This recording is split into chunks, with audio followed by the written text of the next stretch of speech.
a very difficult game, as you can see. So, during the first half, we dominated game. I say it me clear chances. I say it me share, but it's quite unfortunate.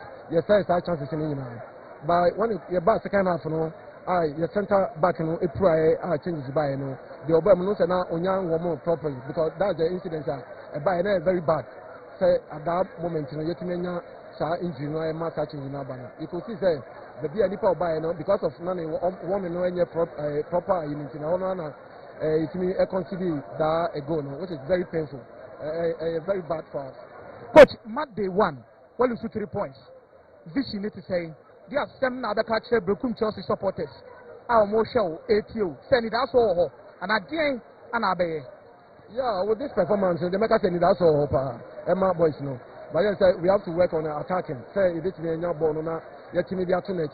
But that one is individual brilliance because the creative chances, not a chance to be due side, not a one to me and for tonight. So, psychologically, still as Messani or Macasania working extra.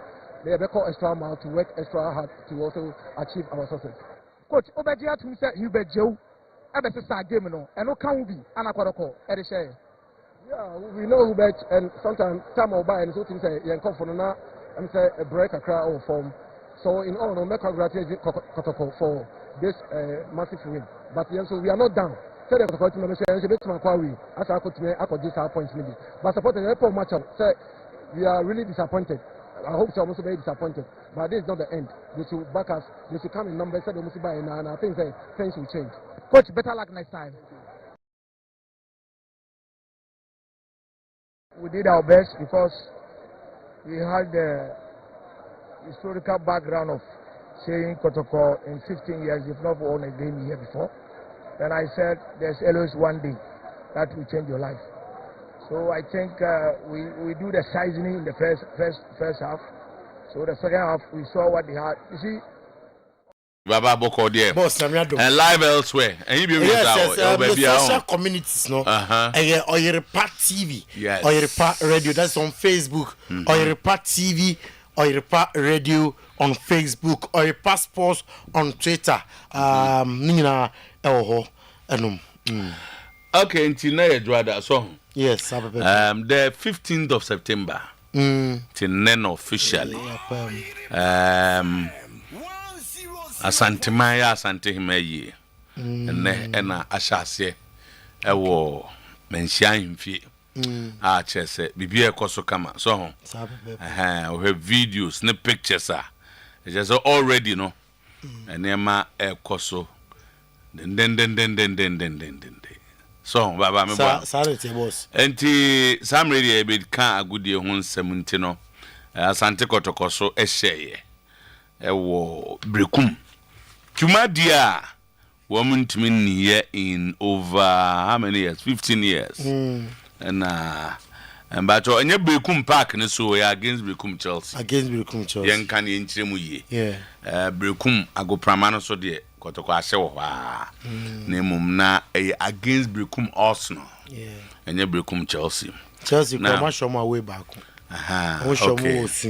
So Kotoko's disciplined defending and compactship frustrated the hosts who pressed for an equalizer but lacked the finishing touch. Solomon Kata before Kessie head coach of some Akase Brofo na Obi Atra minim Sami Brofo minim Solo Brofo Mbaba Isa Brofo we solo de Sami de ba ameka chem. Head coach of Asante Kotoko Abdul Karim Zito full of praise for his players on Saturday. Zito say maintain abo momodin after a hard-fought football match. I have done justice to Kotoko. If you look at the way we played, we created a lot of chances. We ended this game with a draw. I don't think it would have been fair. Oh, so I'm very happy with my boys. Okay, I apologize to all Brekum Chelsea fans. Coach, what do Ena Air Part Chelsea? A hard business one on our best record of not losing to Kotoko. Okay. Congrats to Kotoko. We didn't take our chances in the first half. I apologize to all Brekum Chelsea fans for the result. Boadu said after the match. Meanwhile, Chelsea are charged with multiple breaches of GFA regulations and league regulations into no. Ya bo mo kwadu edi kan Samuel Wempo say krata bi kan. Nana Kwame. Say Nana Kwame say they say Omasisa no. Say no so sporting director. Jana is the sporting director for inner perimeter. Inner perimeter no. So charged with multiple breaches of the Ghana Premier League regulations 2025 and the enhanced match day safety and security protocols following their premier. Okay, the club is alleged to have allowed Mr. Obedinketia on an unauthorized official to sit in the inner perimeter. That's number one. They also alleged to have failed to ensure that all their players had their names displayed at the back of their strips. Are they? Oh, sir. The club is further alleged to have failed to organize the mandated pre-match briefing for their head coach. Okay, they have until Tuesday, September 16, to respond to the charges. We almost a ball more on to escape. Okay, on bed this can you answer and make a chairman. 1 million scanner, every phone message. This is also the right thing. And I can you have a ball, gradually, Jika, no bear match 15, match day 15. Let's get okay, so that is Vision FC share, Nations FC so share. Executive Council appointed Honorable Betty Mensah as the chairperson of Black Queens B. GF so announced appointment for Honorable Dixon Tre, Member of Parliament for Brecon West as the new chairman of the Football Stakeholders Committee.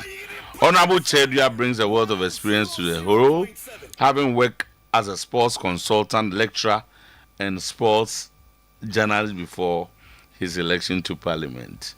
Okay. The committee, Football Stakeholders Committee. Baba Baswana. Football Stakeholders. Okay. Yani Abuza Suga no ache na dwuma obeye. Eden Agbana, Member of Parliament for Ketu North and owner of Nukunu Sports, is a new chairman of LTU 19 Boys Championship after replacing Abdul Salam Yakubu. New appointments at JFA for ADI. So in 1 minute we have to leave. Okay. Yeah, hi, I hope because I don't see any Baba Yam fire coy and I say and some will be near the old train. So they say Manchester coach is on changing the philosophy. The Odimano Baba. You either Baba Neka, so I've not seen him say that, but Matete. You have not seen him saying that. Or say I won't change my philosophy. You have to change the man. And then I mean, you have to change the man. Baba, come no. You have to change the man. Yeah. So, but so just say, see, bonus. I know, but unless it be or can say more video, video. The moon, you say, I know, Neka say, and was say, men's Sanda. I will not change. The man refers to Ruben Amorim. Okay. Pep Guardiola hailed Erling Haaland. Haaland so is better than ever. After almost 3 Maresca say on Raheem Sterling. Yatung Quantana Pai da. Nyadio Bebebim. Arteta believe the side has raised their level. We did what I wanted. Hansi Flick so Kasa and Luka Modric and Milan so share him. Similar winning by 1-0. Yes. And Luka Modric say people will not remind you of my age anymore after scoring to celebrate the 40th birthday. Tining in our wa and near my kama pa until lawyer. Na ye do that so until no and some Ricky Hatton so Ricky Hatton what say Muzana Pep audio Pep that fans biase with Howard Omusi Bar Stadium Mona my D. Okay. So you got no obesi Manchester. Yeah, no obesi Manchester. Oh, okay. So but also about to Manchester United. I Pep Casa fan. You were said no say the stadium. You were to trainer hard. I know people say Manchester. Rasmus online by Amfa. Oko Napoli akushigo. Oh, when it's na o say 952 baba wa sha say eti anopai abusia ye konko funkroso na ensemo a edi adenchechen someone pay epum fumpa onko fum cross no ye de ho nsem ato anim ensem no doso ene anopay nemom de disafata sawhwe na utie ena yere esum wo kitikiti man polibi ena ewoma akansuo yanom akabu no pa anopay ye to ebo asiatere no emra ye confirm mnumnu nyina ama wo on Facebook Oyerepa Radio, Oyerepa TV on Facebook, Oyerepa Radio, Oyerepa TV on Facebook. Now, Mama says here, Enfi England, Peter Schmeichel, and I did to just say, or come Manchester United at Sir Nanka Umbetma Sevi 73 million pounds.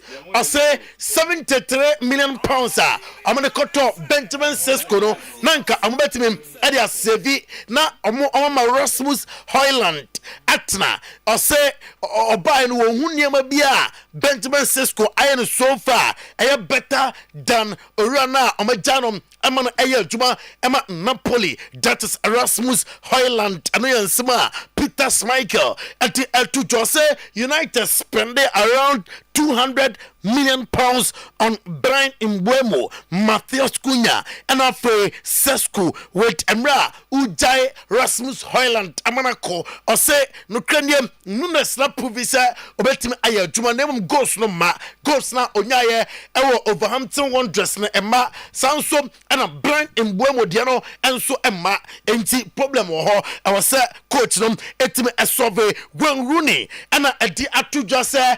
And Ruben Amorim de Manchester United team na kona team more situational abaye West Kra or say manager no o coachi na se do baby na se osesa ne sakra chin dia oya no yem officer on improvement bia under the auspices of manager Ruben Amorim and here nsema oranom at the Etuja or say United have got West under Ruben Amorim and no Rooney and Sama or to be AJ and Anopay na Manchester United manager Ruben Amorim and the Etuja. Sir, I was at the plus no fight no Kanye and near mana or who you know, Nadia sir, Naniso, na or come on the plus nati, sir, also we improve the chances be owa. I was set Omutimishe, Bobby Owa El Totana, we a defender, I was set Utim Ayahum baby, and yet the beer, and I was set a manager, and not a Rupin Amorim Ninsaba, or the Atujam, and then I'm not pay Rupin Amorim. I'm making it clear, sir, I don't know this a beer, I'm change or not Ruben Amorim Sebia also the tactics party. No, I will not change my philosophy.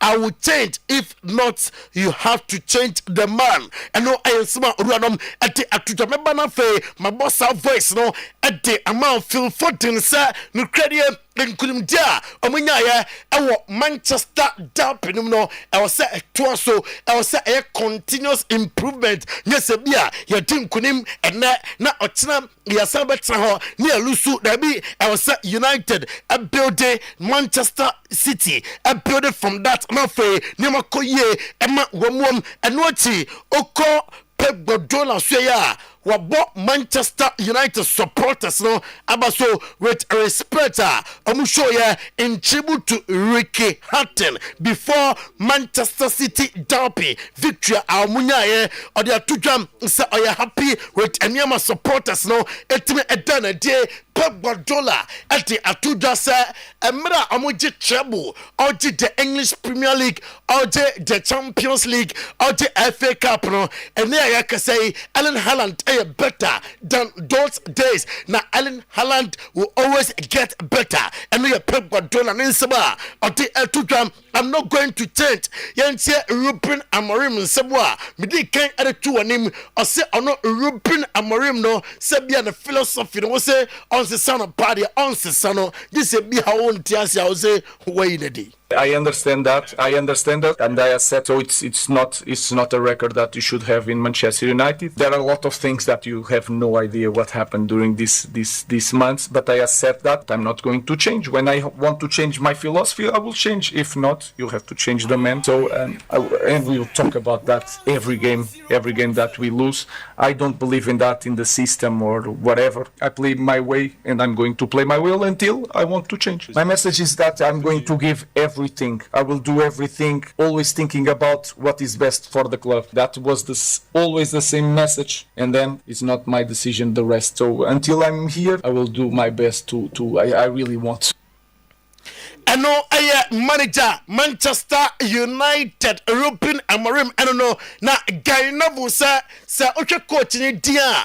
Utimi se hit party coach no hit mum na Max Ebel. Utimi se Champions League 2025-2026 group stage 1 that's the league phase Chelsea etna na Chelsea abusiam omberum ewo Germany na fe amene Bayern Munich akobo Max Ebel ati atudwase no kranie ohwe nkofono squad na kuto amono ene de Enzo Maresca eyere dia team bia on Chelsea akobonom you need to be careful and yes Max Ebel ati atudwam Enzo Maresca ati atudwase hwe manfo Raheem Sterling. Raheem Sterling is Chelsea player. Number enya dia sa oba mpempreya. And Chelsea team nom abaya juma Gianfranco Zola. And ebo Moises Caicedo abaso ose no kranie wa improve a lot so Chelsea mfimfiwa a lot and ode ema team nom dia oka at the ache the bulldozer Moises Caicedo and say I was omoje major trophy afi ema Chelsea team nom Enzo Maresca after say about 2-2 with Brentford in some way and ode etuga. It's a shame we lost 2 points because when you are winning 93-94 minutes and you concede you lost 2 points. I think we struggled first half for many reasons. Second half we were much better. We scored 2, we could score more, but at the end it's a shame. You obviously made changes to the team tonight. How important was that? Because you had so many players coming back from international duty late in the week. Yeah, international duty, some of them from injury, some of them they just arrived 2 weeks ago. Overall I think we deal quite well with the set pieces, but at the end we just conceded the goal from the front. Yeah, the plan for West for sure was 45 minutes. Then we know that for the ones that they arrive from abroad, it's more difficult. They need to adapt. Jorel need to adapt. Buonanotte slowly is going to help us. Probably, as you said, when you arrive Thursday night, just yesterday first session with us, but he's in this moment probably one of the best players in terms of defense midfield in the world. Yeah, Enzo was very good. I think compared to the first 2-3 games of Premier League, probably tonight he was much better. But he knew that working day by day is going to be better and better. So it's a tough place to come here, isn't it, Brent? Is this the sort of performance, the sort of game you expected tonight? Absolutely, yes, because we knew how tough and how good they are in terms of transition, set pieces, these kind of things. It's always difficult. Have Elliot and to just say, no, have Elliot were happy. Sir, or two Sobeko, Akoya Juma, Ama Aston Villa, or sit Una Emin Koma, or any Eddie and not only option beer, Sir Abaya Juma, and the auspices of the manager. Now, Jamaica, at the Atuja, sir, Jamaica, Miminim. Sir Alexander Isak, Abama Hugo Ekitike, Ako bench. A son say Hugo Games, what was his Siana Action, Sir Alexander Isak, a fit in Quadia, Abastati, ahead of Hugo Ekitike, and slots, and I did Atuja Sam, or ya will leave pa. No credit game no na Edne. Ocha Burnley for na kwam faso a defend low block masa omo kanta kakra du bia na o bo shot tom hote o say a gamer na Edne na mum obo ne mrantra so with that fighting spirit o we on my update and letters on Alexander Isak and lack and so juma and na amutin kudim our Burnley so. And we don't score from a set piece, then the only thing you can score is from open play, and open play is quite difficult if you have to outplay 11 players in their own 18-yard box. That's what we saw today. So you come close, but every time there's a foot in between or whatever. No really open chances. A draw was probably what we expected throughout the game, but we tried also with the substitutions we made to bring all the players we have that can attack on the pitch. So I think we were 6. Van Dijk and Afe Mo Salah after the victory. I'm in the same way, Etuja. Yeah, it's a tough opponent today. Like, we tried our best to pick the ball between the lines, but it's tough to win. But I'm glad that in the end we managed to win the game. Well, we obviously try to break teams down. We have to be patient. We have to be ready whenever we lose the ball to be ready to defend the counters, and I think we did that pretty well. So we just kept looking for the goal, kept looking for the opportunities. We created, I think, some good opportunities. Not many clear-cut chances, I think, but I think. Mameko Mikel Arteta na suye awetene Emma Arsenal say officer Arsenal arezi amo performance per games amabo in the English Premier League afino modern bona kosro and they all can say I will say a troso lavonum I will say a peja wabo Martin Zubimendi abaso scoring 2 goals and Victor Jokeres and some ati ebika ho ema team na uko ensamfu from William Saliba Diamensaka HMC ope extra days kakra nanka ode aye fully fit anafe obaya juma ade amatine due to Christian Mosquera amatimba odana DM over the weekend inti pressure bia ni ho se ene chin here in tentem emfara emra eno aye letters on Nico Williams abusuam mede eba Nico Williams no letters and say Arsenal January what to say Nico Williams Arsenal be kon ho a me confirm amao Arsenal and Nico Williams bia ho this January transfer window omo okay with Ebereti Eze and Motumba or bomb at the team now. I mean, Spain, not meaning Komokakra, I was Spain and pay the Spanish Committee of Referees admit set nano din housing the red card on Yano Abusham referee Jesus Gil Manzano or di Rema the game bia or the Asemba. Ade Jesus Gil Manzano or your mistake it sounds Edda Militao and then din housing na omo 2 and I'm watching to know the last defender enti Vanum suspended Jesus Gil Manzano on the review Ninsemnum and no reporter Eba Riso that and the Paris Saint-Germain the second HMC game no abetoda into your screener we enkawo no say Madrid Sanka ayasam fufuru he opega nsa wo kire se masa na 2 ene ne ho na 2 wo se Militao na e ba o chense na me last defender na the red card no emano na me fun to just Hans Flick are you happy with performance the man again against Valencia say almost ekensia na omukipu clean sheet na HSA na the boys no modimbo also I was say amode win we too much now against Newcastle United in the Champions League omutime adwe ho Hans Flick they are to say Champions League I must switch the mood to the Champions League omuye Champions League na fe amato so edi efri na enra after say odin kunim Valencia so 6-0 no and some way and na odi etuja after the game. I'm happy with the performance from the beginning. I think we showed what we want to do, so the intensity was very high. We are focused on that on the match. We play as a team, we play together but also for each other, so this is what we want to see today and they make it really good. So at the end it was like that the starting 11 made it and we are Hans Flick Rinsma Otuo-Acheampong are you happy with performance one done a day Eduardo Camavinga is in the final phase of his recovery from ankle injury he say akatu enebro no I fit na fe abaya juma ede ama team no Rodrigo say are you happy with Tabi Alonso how all treatino in the team no the obeye in the season the obeye e team no manager na kan ede achenye game bia and e say Rodrigo at the bench nye game bia and e say Rodrigo e si akenti manager amana hu the obeye e team no Hans Flick and ede ato Barca fonim senkombetimi Liverpool Madrid target Mark Gehi amon fadambram no me aduma ema team no na abusia Real Sociedad Real Madrid eshomo 2-1 10 against 11 and Madrid edin kunim after the game Champi Alonso echechemu the victory no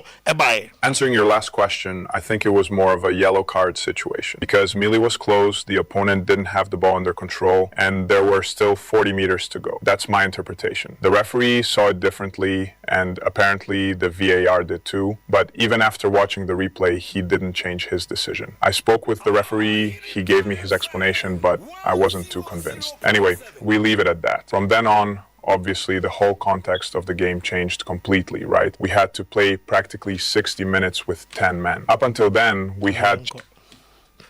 Merin AC Milan enya victory over the weekend. Luka Modric or say 8 a number. They say on person for the ball AGBM. Okay, Luka Modric AGBA. Vitendo Italiano or say the boys no office they could have done better in the game. You know so na anopay yam fan ko phone close so semno NCA na show no.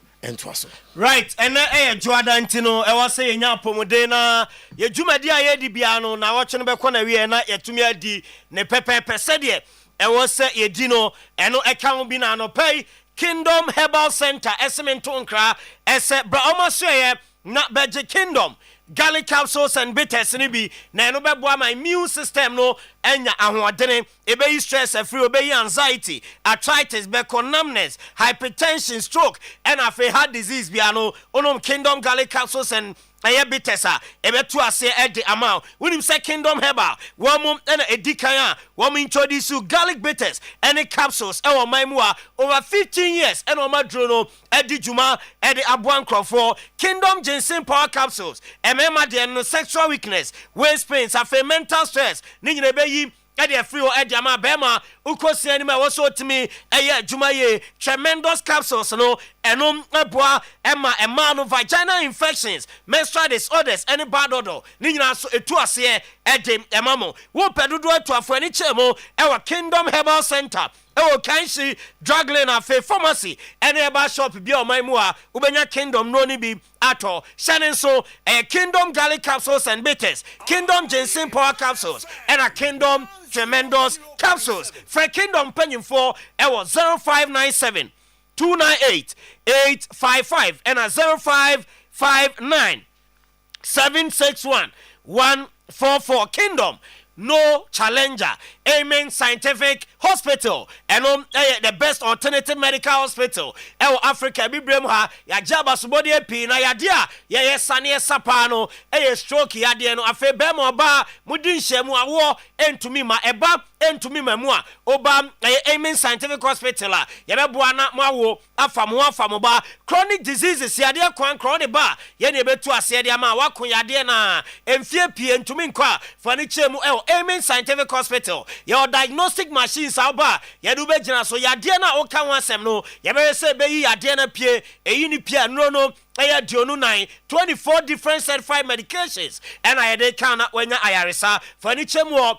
Amen Scientific Hospital yam kraba tanasi aso eni pi e Ghana mamu abakusi a ye watwema tachiman kwada so fun ase ekwan so other branches a e Ghana mamu ano hoho ebi ho se hwede bi su ho sunyane nkoko atebubu tamale takrade Accra wa bibiani enche ena boga ho nyina okwa Amen Scientific Hospital your branches so ho ayeje eya yarefo na yaso mo yade friend that was 0277 001234 0277 001234 wokwa juma so anope no e wo se osika sem nyina wo he eso atoto ni ye e wo so unse wa juma na etumpon e wo so unse niema e wo so fa edigu shop no wanya niema ni nyina akọ no akoton no wanya skani bi se sikani nso a eni odotobri ending komo won be mo sika na odi ahye adwuma ni mo won be mo sika na odi akodi dwumadia bi a obese okọ na akodi enu nti na odotobri se yemra ne ene omumetu susu 2 months 60 days 60-day period ni sika ye de beto no won mo bo ho pramakomako enum 5 times e de amaye nom de amaye as a special susulo no ye tuane nkakran ye terms of payment no e flexible uye no free ho a ye loans ahodo a yɛde ma salary workers yɛde bi ma cocoa workers yɛde bi ma microfinance for and afei so funeral and social loan yɛma bi afei transport loan board otobria yɛbɛma bi na so akɔdi ujuma kama furniture board otobria so yɛn and I the trusted financial partner ayɛboa ama osikasɛm etumpon your head office Jacobu other locations obuase Bentutuka police station Bekwa your post office crop from yani your adre kwanta Roman Hill yani total filling station dia nim he eija yani Victory Baptist Church dia nim he ebuakwa your credit union dynamo Santasi runabout ye Ben Lavicus Hotel our taxi ranko aswase yani edwano ene ye opposite macro your goy filling station or agrekens my Ben lorry station tafo 4 miles your ho and I feel any chemo bantama yani MTN office no edi enimhwe Frodo Tobri Rural Bank impenium for our numbers we so nani omundin komo Jessica fakwatete wadwuma mu 03220 91454 afa 0243 710 784 0243 710 784 Odotobri Rural Bank where business grows. Utie mi anopay ebi a wo hwe TV ne so uhumi ye kwa TV ne so ebisi amawa wani no e problem ebi ani yade no de eka no wanya baako odi ani betima ye glaucoma odi ani betima ye eye pressure na cataract odi ani betima ye long and short sightedness na saa nyama nyina to a echese wani no ohaw e wo ho hwan na etu ase de amaw hwan na emu ohu ani wo ade ye wani ni be hu ade ye Dr. Sam our Apomodane Herbal Clinic. Dr. Sebra and yadi ambubo so nyina oba Otuo-Acheampong e de amount ono nko na be mu ohu ade na wahu ne ye diabetes sexual weakness stroke blood pressure hernia ulcer gonorrhea candidiasis waist pain and afa goiter the friend compano we nyina ye yade ahodo akọ doctor ho a otu ni nyina ase e de amount odo ani chemu Apomodane Herbal Clinic wo mo se ye no so for lie soldier for crying so woman Assemblies of God sorry no and edi enimhwe Fred Dr. Sam our number we so nani ndin komo the number no 0551 098961 0551 098961 grow fine herbal tonic untumi ni di oda untumi na onsa no nan ayetititi moja entimi nsane ye ewo untini ni mu a num grow fine adro ni bia no ena bema moja no ewrentinim kama na atumi aye adwuma ede amao grow fine adro no ema ni titiu me ba cho sa ukọ anaso obu nsa na unsa buo na chi ohaw pi ena wo ho a grow fine herbal tonic ena otobi no anom so unsa buo ni sisi so moja ne ba pi anaso ote ya wo ekira num grow fine adro ni bi onsabuo no ebe kama ede amount grow fine herbal tonic baby etonro pharmacy herbal shop ubenya biato dodo na opato a for any chem ewo a digital herbal clinic ewo Kumasi Amakom runabout Ben Bank of Africa frey ewo 0244 596532 0244 596532 grow fine makes you grow fine. Kangen and magic drinking water. Sonya dro, Juma Edian and Dr. Drumpo, Nina ne se Kanje drono, onomwa, a Brahma skeno, a tosokama, a Bram, a mauni from. Onum Kanje no, ne acid, efrini pedianim, na alkaline abetrem, alkaline bar, ya debia, and to me enter any pedianimo, and no, entina mekan for a Kangen and magic drinking water, a diamant liver or hat, and you kidney home by with Kangen and magic drinking water for any chem, a Lizzie Hotel. I know what Santasi runabout. Bremen UGC, Tafuni Road, Abawaru Junction, Pakiki, Ewa Stadium, and Afe Ashtown Sumankwani Junction. Also, Kwabenya Kanjin Sony B, not wato, oh, friend penning for, not what Jenny Doso Po, now they are Kogufia. Number near 0241 44 9191 and a 0507 379474. Oh, Fred Tiwa, Ewa Sumankwani Junction, Ashtown. The number near 0599 135236.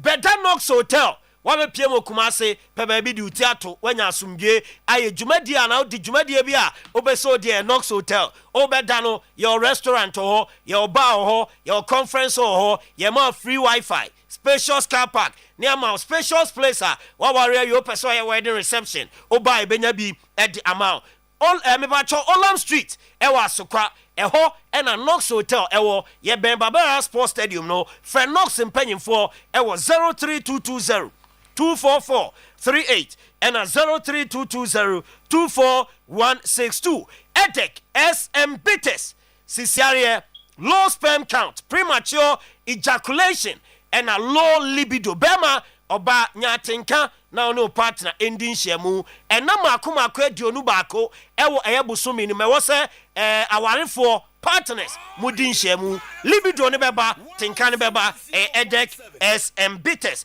Edueba Clinic o freno ewo 0243 989 368 and 0201 044 221 na waje Edek adro ni bi baby eton no so do ani chiremu ho a obenya bi na wato ABA Herbal Clinic so far tan no so for rasta oso no ma wadro e de agu aduanim no wadi ABA ye nkwan ABA ye aduane bi audi ti na wonom enso na wonom odi gumawa onum ya ekowani ne so enini ntini no ekoye so adwuma eni yade ni nyina ebeko eno ABA Herbal Clinic osi glaucoma cataract long and short sightedness so ba omo wadra ni nyina ebeko na afi wani no ehunade eye sexual weakness menstrual disorder hypertension stroke prostate liver any kidney ade ABA Herbal Clinic so for rasta no ena etu ase edi amakwada so gyina se ye ben main market no doma inkro Ebenezer Preschool I know ewo apia kubi coastal eho ena ABA Herbal Clinic ewo Fred Sofwata ewo number so 0541 565 199 0541 565 199 and 0502 812 161 0502 812 161 na ni Sofwata edin koma na oswako na wakojaya resa ewo na so e boss ye no AC aha boss na ye DJ Richman ni birthday DJ Richman okay DJ Richman happy birthday o Germany on okay yeah, all right Alaji Zach net saying lam ya dom yes emre ye mfan sheshe swe and the time no na ye adwuma na yetimi akoye ni montentem so we be fine another uninterrupted 10 minutes for Zakito. Oh okay Uninterrupted. If for kanjin for late kakra do you mbeba bechim. Oh okay Uninterrupted. Like omze makonya nso okay said e be ya obi ngasi abo out of position mo say like enti o pass eti for atminka because jibu akache wi asinya say memba adwuma na o ma fra bia me phone edum o ka che wi asese social media say ende o ma twa me memba adwuma oh na time na o ma ya wa ene kwa so atena sentem na de tira o ma adwuma na me phone so edum me so mo office me phone so ndum ye enti eti for some atminka mo adwuma pa me ko bibia so to na a very good weekend. Club football returned, and it was very interesting. Some of the results are a free hole by. Starting from the La Liga, once again, Real Madrid are having issues. Last season, Munya with the FA in terms of federation with referees. They began complaints about poor officiating from referees. No, Omu Edi the Spanish La Liga. This weekend, Yamadin hoisting red card. Na issue bakwa whether it was a red card or not. Number 2, Real Madrid are citing similar incident. It's a referee, no. Jesus Gil Mandano on a D match between Real Sociedad and Real Madrid. Sabon, incident now. The same referee last season Barcelona, similar incident. Yellow card, but with Real Madrid, he gave the noising red card. The argument of Real Madrid is one. Say born the incident nisiwa. No, so look at baby a friend is saying what's the name? Distance no. Then there's Militao. It was a military position now. Any denotation position now. Wait, and almost say any obvious goal score opportunity. Like a warrant, a red card. Yadima Abantia, you fell denotation. No, it's to this is about it. Are complaining say 1, any obvious goal score opportunity. 2, the distance from where the incident happened. Any 18-year boss on Memua. And 3, the last man was offending Eda Militao. Eti na officer this incident enyu kwasenka omadi no esreka and almost omonya happy. Now so fast forward, share incident way. The same referee Oman you look at here on your screen. Last season. Oman you look at the same referee. And I'm raising issues about how inconsistent they are. The same referee giving this Basa player yellow card, but the others one no come the red card. It's almost more appealing because the thing is it wasn't a very good decision. But the most important thing is that even with the one man down, almost me a perfect. I'm winning about 2 goals to 1. Still now, I'm only did the La Liga table and on Tiamora Madabaso. Good start for Xavier Alonso. Apart from issues about referee now, on must start to say they want to appeal to the FA to be consistent and take the right decisions. You know, I think I don't want the issue. Ne what am I one Basa without la Yama no problem. Andra no Yama no distance opera. Almost a issue with the Spanish. If you must say how I'm using Yama Nama no Praye, it was Spanish national team. Okay. But there was no problem. They weren't comfortable against Valencia. Johan Cruyff Stadium on now. Assembly NC or on. So, make I say Juve. So how almost that season no. Yeah. Very interesting game against Inter Milan. At the point in time, Inter ebe take anama eshe man ko 3-2. No be say they are done. But the fight back from Juventus to get the leveler and also get the winner. It was a game na FA quality football at stake at the highest level.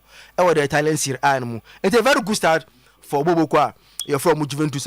Almost 8 memes or 2. And now that all important win against Bobo Kwa from Inter Milan and Soho. And right, 8 Milan game no. Unsaid, baby, I'm Milan Jinano. If we are Milan, a big team like Milan, now and your best player, Modric, is like it tells you the standard and how low the club are sink. If in 2025, now Milan Bobo Konina, a 40-year-old, a 40-year-old is the most influential and best player. It tells you how the club are sunk very low to where they are today. It's a argument with them and tells you. Oh, not so recently. Ronaldo was about the best player of Manchester United by pedigree, by everything. But he wasn't 29. And your age, you know, how influential the player is. So if you have Ronaldo, then know your best player, just say your club has sunk so low. It's a question. No, there question. Is it because of the age? So you must know Kevin De Bruyne. I think it's about 36 as a 7. If he's your best player, it means that your club has sunk that low. I want to understand the argument. Some players, you know, when they reach that age, they don't become the best or the most influential players in their teams. Yes, on Bobby, but they don't become the face of the team. But also the problem is that when a 40-year-old becomes the face of a team like Milana, that is a problem. Modric should be a good squad member, but not the face of the Milan team. But when at his age, now he's still the face of the Milan team. But that it tells you Milan where they are. Because what is no free no.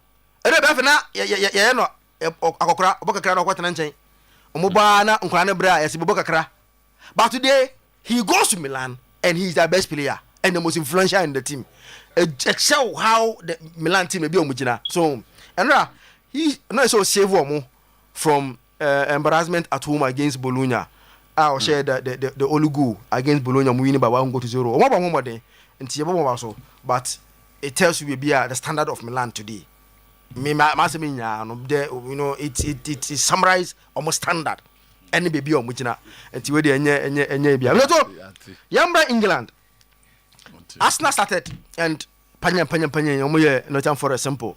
Once again, Jokeres, 4 matches, 3 goals. Unse have a start like Jokeres in Yano. If you get such a start. He was brought in to score goals. Unse football no. Football maybe a football, you know. Don't expect Jokeres to be playing like minim Jokeres. Obenya catch Obia say he is a force in the box. I'm not the answer to share the goals now. Don't want he doesn't score from the outside 18 box. And Arsenal na ade omo like I near can the bia last season near say they needed boy or to boy. Was it clear almost why you confused kakra no pay but no hombre you forgive you. No ever. Oh no lave. No ever. Hombre yeah I say remember hombre Mr. So Jokeres no. Wa unim ni bia no. He's a striker who operates in the 18-year box. Last season, go now share against Nottingham Forest no. Last season, I born Arsenal share. And was don't not be anybody original to score that goal. It's and there's some for chances say Arsenal brought in Jokeres to score goals for them, not to play, not to dribble. It's say over 4 matches, they don't share 3 goals and he said and Baba Sambaka say on some kwanyadi because 5 goals oh. Anambwa. Haaland has scored 5. And 5 Premier League. No, them can say so Jokeres difference be no munya no. Haaland didn't play anything. Everyone we maybe an touches bear 10. And rather so called J-Bo French say. Oh, say true pass there. Oh, Baba could be or different or the French in a buy. Let me come. Say there be no manko. A pass on my long ball. Send center no. Center no. What about the other goal no? I don't go in there a true ball and away the bomano doku 18 years old say oh okay it's such players no and more goals no you don't expect them to be having a lot of touches it's a good start for Jokeres beating Arsenal beating about 3 goals to 0 no a good result so Liverpool are becoming more of a lucky team than a good team. Liverpool are becoming more of a lucky team than a good team, and they have to hope the luck no does not run out and continue like this. But my graphic about Liverpool no, you see, oh if you be Anton Chain, oh your supporter will be happy because they've won 4 out of 4 only for the results that Omunyano.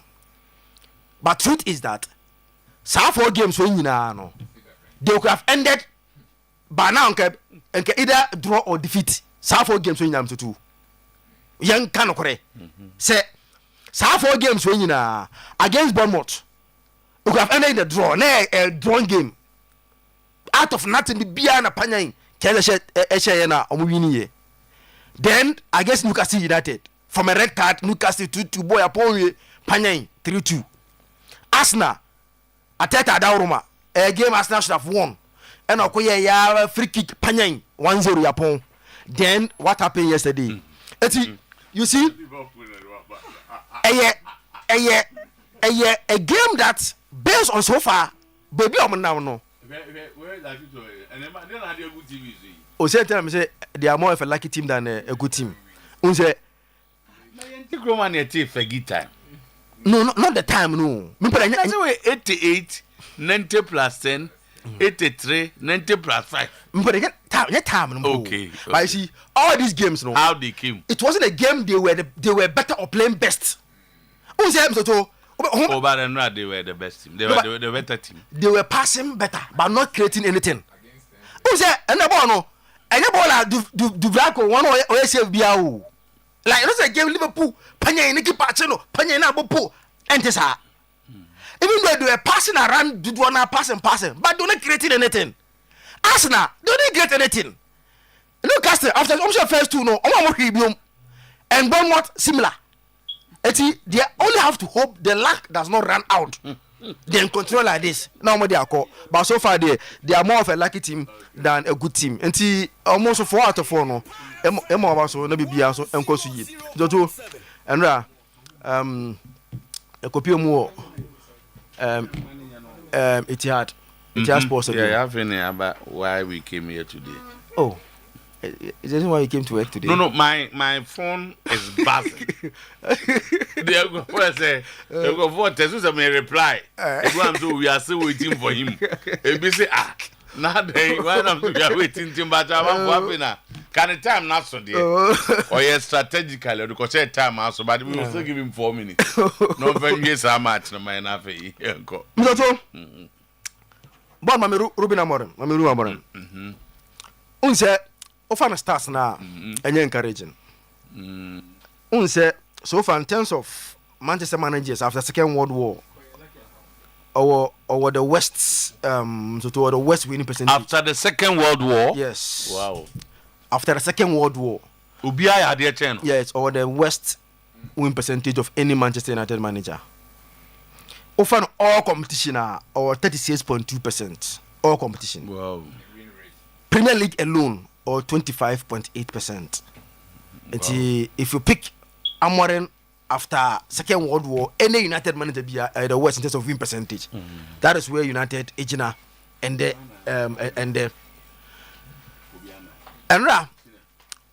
game now, Mr. Two. I think say Adia M1 City and yes they'll be at their best to beat United yesterday. United lost the game at the time they were even the better team. The first half 1-0.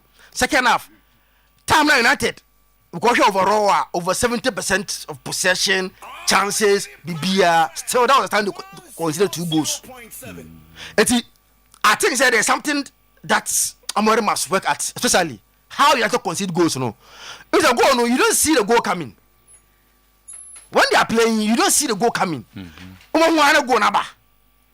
Because all the 3 goals United conceded yesterday, and you one away of that poor 1 or 2 mistakes. Be I want to say that at that level it shouldn't be happening to an elite team like United, which Amorim is also no because to I too many. Arsenal, Man City, Fulham, and even Burnley. The mistakes they continue doing to concede those goals. Okay. The reason why I don't want to be hearing the issue about system, and the system created all those chances yesterday. The system dominated City at the Etihad. So what else? And see, I want to believe that there is something the boys themselves have to do. Again, look Shaw for example, the first goal. You see, who will defend the centre backs? Now, omunye tougher because I bought him to Obi say, who fast centre backs now or more a year. At that stage, Gabriel not allowed to go. When he win a foul and he's good to go. But look Shaw how he allowed to go no.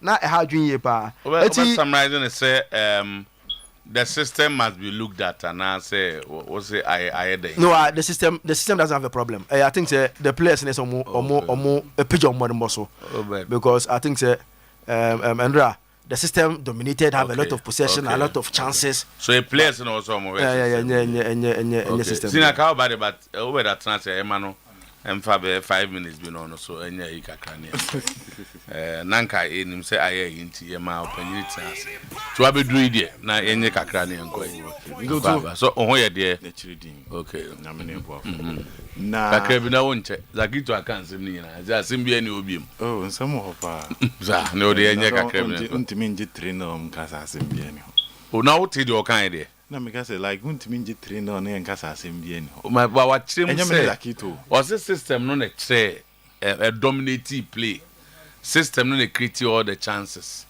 Now you know Amorim here the West like okay say well say after the World War the second one after the Second World War United coach be no wa twi say Amorim in terms of the statistics we lose see obia league we lose just say so na no one kai any serious club will be thinking of sacking Ruben Amorim this morning. Any serious club. if you are judging it from last season, you struggle to see signs of improvement in the Manchester United team, and that's the scary aspect. The amount of money you say, baby, mpuntu ni free ba, albenya arishimu se ebabi yi, ewo United team no. Now, when you pick Manchester United as a club, the goalkeeping department is not fixed under Ruben Amorim after so take over. It's still not fixed. The defensive shape of United have a lot of issues. And now last season, but starting season, the midfield setup of United lacks everything you demand from a proper team. They are not compact. They are not mobile enough. They are not dominating. They are not winning tackles. And they are not creating decent chances. Statistics in them do too. But big chance created. But when you watch United critically, you realize that at the end of the service, every forward here, no it may live up to expectation. Forwards at United are not getting quality service. So Obeka so Rashmich Hoyland nani movement in yet, but movement now the call Napoli na about 2 more question. Yesterday, the whole of the game, Sesko had 20 touches. Oh, game no. So what it means is that when you are leading the attack of Manchester United, service now over here, I'm waiting your turn and you are not getting it. And therefore, you become a total passenger in the game. Now you look at the 2 number 10s plus the striker. A similar issue with that particular position. Into a manager who take you over now system. By the end of the day, we must see the system fixing issues. When you watch Manchester United, you don't see the system fixing issues. Therefore, the system is not a solution. The system becomes a problem to the club. And in the first thing, we had a number of chances City create here. So Haaland back before so the third goal now. Back no boy kobo po or stretchable kobo po. Tijani Randers there or Chipo for a keeper no so a fan chain. If all these chances were being converted, the story would have been extremely different this morning for Club FM Manchester United. And the conversation is quite simple. I've seen great managers talk about adaptation. Now, when you talk about adaptation, meaning so Sir Pep quote no one who Conte quote now, they were talking about how to fix things. Now, this is Pep Guardiola. Also, people talk about tactics. But when you look at it, tactics are just players. You can change so that the team can get most out of the skills the players can offer. But you don't have to go anything further than this. So the conversation, this is a quote from Pep Guardiola in one of his great interviews, where he was saying that yaka tactics ninyina ye mrantie na wukuta as a head coach. Na mrantie na wukuta as a head coach na enhu hia say obebo ho modern na wahwe kwan a ade papa wo mumu no ubetimi atwe afro mumu. That is tactics. And this is Pep Guardiola. There's another conversation from Antonio Conte, where Conte say, I adapt my idea of football no to debut. No. Too late by the kanjen.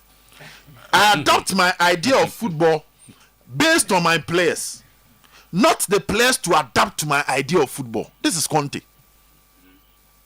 Ose ball na airborne, mama o Pep there, and a mama o Conte there. Ose ball na airborne. And when you say, what shall mrantia na o na?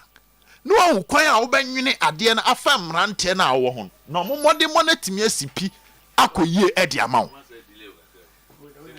se mrantie no a wantimi anwene ni yie ama mrantie no wanya bibi papa mfro mu a wo tactics no system ne yakwa. So the most important thing is your players. On say Alonso come Madrid oto koma na ye kanyina na ye say Alonso have to adapt. So be tactically rigid. Ebi Madrid obe feel. But when we watch Alonso at Madrid, you have realized that Odu Madrid now he has started playing 4 back in some matches. The idea is still there, but Sane rigid 3 back. No to the last time Alonso about Leverkusen. The number of matches boy are involved 3 back.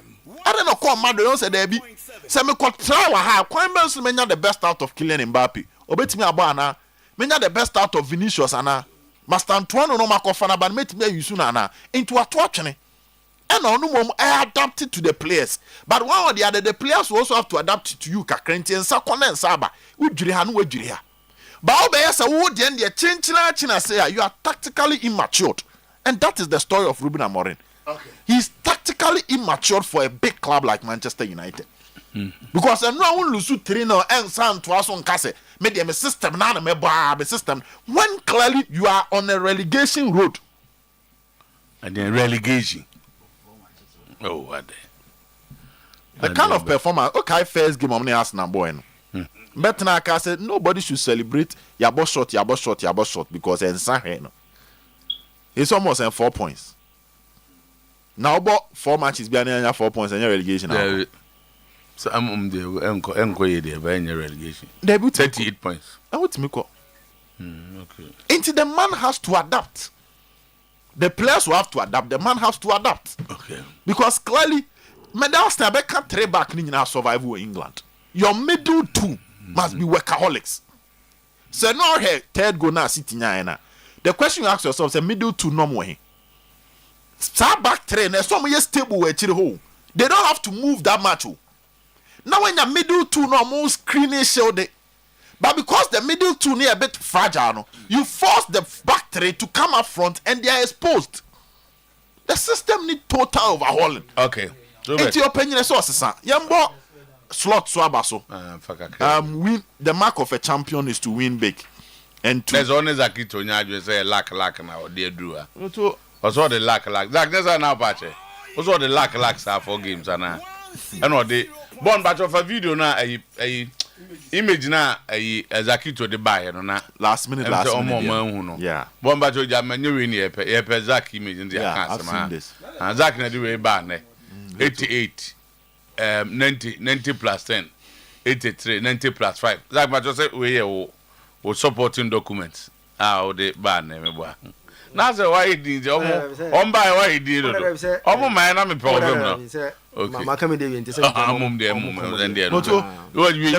The first thing about teams that finish hard is the tactical management of the coach. So here, Kiza did not start the match. Or the free bench in the best same. So here, Soboslai, there was a positional change that pushed Soboslai to an advanced position. Just a coach in a ball now, you're cousin. You go so I air bono. If we are dinner, so the A and buy any wine, you Sako B. For Sako being watching, and what Sako see. No, Sako see, the best show. What it means that he fight till the last minute. Because it's all part no 2 minutes here, Kenya, I am poor, you go so bono. And at that moment, Matthias will be like me once our conversation here 10 minutes to so 10 minutes also will be. And some of these matches are away matches. Away match and home team no credit be so on the advantage. But they used to the advantage. So that is a mark of a champion. Right. Liverpool team no to your and settle here. Yeah. And settle here. Yet they are picking the points. That is what is dangerous. Okay. Look at Florian Wirtz. No, he's not showing up. Yeah. But on show up coach in uniform. On game against Burnley. Her time we Melos Kirk is free.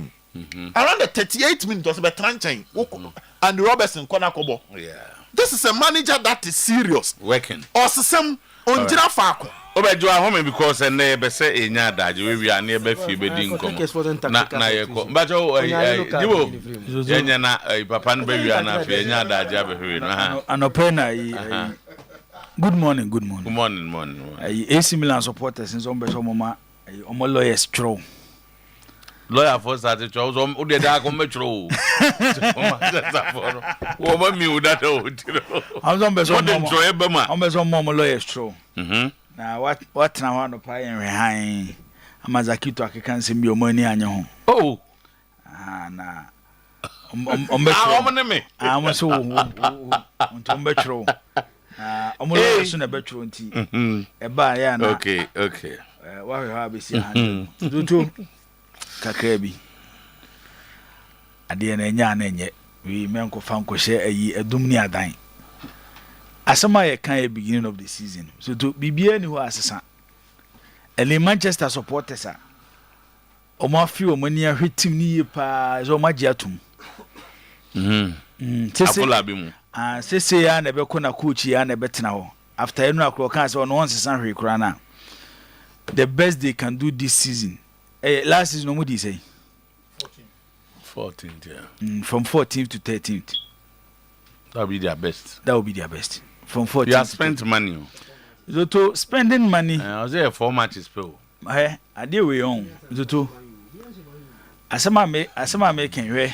Na my you wan wash no. Burnley no wash no. Burnley team ben wash no Premier League nim. Last week when United won. Over the penalty. But the champions. Na so was ka ongasa. This year na have it. So be kasa de o so ongasa. O see teams ashe.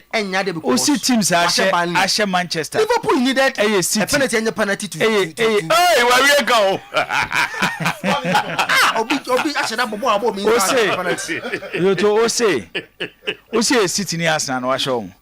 But even against lower teams, Zoto Manchester struggle. What here can Liverpool some of the last minute they should go. The same Burnley at Old Trafford. Now see if Manchester United and Burnley Old Trafford. Young Manchester and Fulham. And no game na quarter TV a chino mom ko itia dom ko game no. Can no pass score game no score line deserve 3-0. Yet here no we should be talking about 7-0. Na yeah, Mbwemo. That is the difference between the two teams. Mizoto Team Beno say Wakoto a goalkeeper time all by Manchester United no arguably was the best goalkeeper in the Italian league and one of the best in the Champions League that season. Oba was one yard. Then what Fionana Mizoto look at Manchester United goalkeeper. One City Eton Ederson Emmanuel Cohen. Why any replacement? So one replacement. So we share Everton any Aston Villa game Nibia. Why will Manchester United decide to of go Emiliano Martinez now goalkeepers when they don't post him? It is City here dear Mizoto Bemo manya resource. Manchester United rather the Oma consider say obi obeda mu bia no betia my result bo obi be kompom bia net e be da kwakoto net nim. That is the difference between two teams no. How they want to run their football club. Na Manchester team makazem zoto eno na me catch wa hwe zaki to hwa de bi. Throughout this season, bare 4-5 games na yabo no. Manchester and share goal from open play. Anamunim. Omon share goal from Burnley 3 goals from open play. Kan ni nyina. Kan goals no kwan fa so bai. Burnley first goal ye dey. Second goal ye dey. Third goal ye dey. Almost a go from open play. 3-2. Almost a go from open play. It will turn your creative chances no one. Team a creative chances no. Yet you more 4 games with Premier League now she go from open play. Now Fulham go no open play. I don't know if it's a set piece. Corner a ball, corner kick was a free kick na yide a pia opia basi. And a ball no ko boy Munes na ball no ko tonet. I don't care. And I've said this, Mizoto, the way Manchester United is being set up, this team cannot compete. A fact. Put emotions aside. Share, Mizoto. Second half, what they can when City Manchester started some mobile game, and they are normal. Team be other from Biano. Ya kwani baby more the moja share. City realize say, sa energy na Manchester United dia ba second half no. I last cry 10 minutes. So let's go on a low block. Because they have a weak midfield that cannot protect their defense. City so midfield know some of the best passes in the game. Fulham. Burnley. That was the third goal. That was the third goal. They go nearby. That was the third. No. Start from where the goal came. Goal kick. I keep an bomber. Dalot ran in, dribble 2. On a catty ball, no more. To score, yeah. Burnley. But you never go into so. Omo pe go no mfantoso. TCA. You dey call Abraham. Mizoto. And City realizes say Manchester defense doesn't have protection. Nana be we type on. Oh, obe type what type. And then the defend be defending me this season. Only messages about. So City realized, say, let's go on a medium block. Whilst Manchester United they push it forward no. So be pekanati. The moment I ever block from getting closer to us no. One pass. Let's use the runs of Erling Haaland. Na se yebobo atum se players menu ntumrika na se Haaland ne Harry Maguire ntumrika so to wan be di kan. No mo njina pe. Wan be di kan. Wan be di kan. O je so mu Saturday make say me kire o. Make say me kire o ha say. City here dey ba akopɛ to beat Manchester United. Okay. And I mentioned Jeremy Doku. This United defense struggle with runners. Their defense struggle with runners. A 2-year team now in Manchester United, but just pick a runner. Say, boy, you're moving. So, if they meet Liverpool, Manchester will consider like 6 goals. Team boy, you're moving.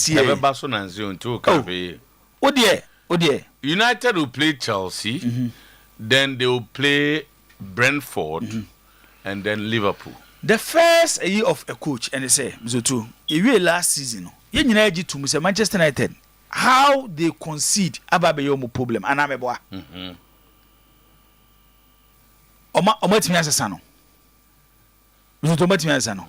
Because so when your coach now consider a lot of goals, the first area you work on is your defense, how the team defend.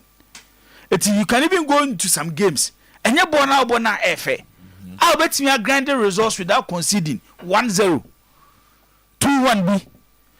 A toss to a certain period, it gives your defense confidence. Now the Oko game one strategy. Yes, sure. Who will game and no Sabeka Mensano?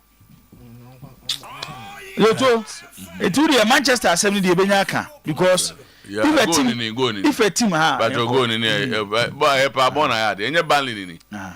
So when you play any and not the battery. So one open play go, yeah. One thing about City team, people talk about Rodri, the importance to the team. So, what is it before Omoni Brighton game? No, now Rodri has started 50 games for Manchester City. Our brand no lose game, and a Brighton game in the buy. But you underrated the importance of Phil Foden. The last league title, Manchester City G, you know, I'm for if he said he was the Premier League player of the season. Scored like 19 goals in the Premier League. 27 in total, all competitions. And one of Phil It is a decision I will take in June not to play for the England national team. Not only rest, a payoff. But as I said, and I gave no piano. A salmon your up. Poor method, poor team arrangement, everything. The sign of a good team, Zoto. Any team I will team fight, even in its worst period, ultimately grind the results. People talk about Liverpool. I am Kakra. Liverpool was now. Zotomeboa. Was Newcastle? Newcastle 2. Was Bournemouth? How many teams are Bournemouth this season? They won 3. Yes. At Wasu. And almost they lost only 1 to Liverpool. And that was against Liverpool. I'm going to say first match. Yeah. Then Bournemouth win, almost 9 points. When you pick the Liverpool team, and your team, you can easily conclude say they are using luck. And your more effort to putting in and no results. They beat Bournemouth, Arsenal, United, Newcastle. Game now, Burnley born and run. How are Burnley show team? Liverpool of last season come back draw and don't lose game now. So to show you say the Newcastle no more boy, Liverpool of last season teams are more close spaces. Can Liverpool be losing? And to those games are more many Liverpool be born more no. Liverpool are finding a way of punishing them. Into a plan B to their game and on born last season. And this Liverpool team is a team to beat in the Premier League. Okay. You call your name Kakrebi. Zakito who am one ametezo kaluka modo chasem. Okay. First question is he performing? Ujina Park no with me bo na won more. Or say when the 40-year-old is your best player then. But at the end of footballer, you footballer.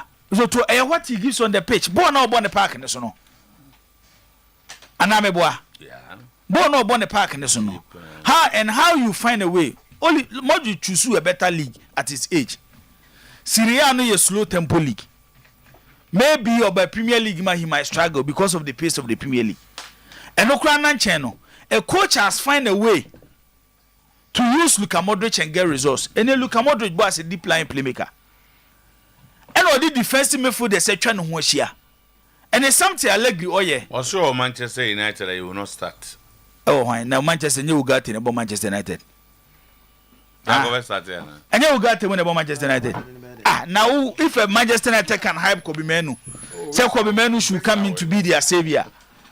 Also Luka Modric. Now Bruno Fernandes no competition to say they will not even play at Burnley. We shouldn't. You one waka say we will say he chose. There nobody is true. The league on team boy Premier League now. Okay. No team will sign money because on team boy Premier League. He can play in the Premier League. Finding the right system to suit a player and getting the best in him. And what we say to game now, who say class a permanent. I can't how Milan will manage Modric and get the best in him. So what the match I say. And I make us say Milan were lucky. It is a Manchester City the Manchester United game no. Milan were just wasteful. It was a game I'm so you real game no Bologna nya a shot on target. They didn't threaten Milan.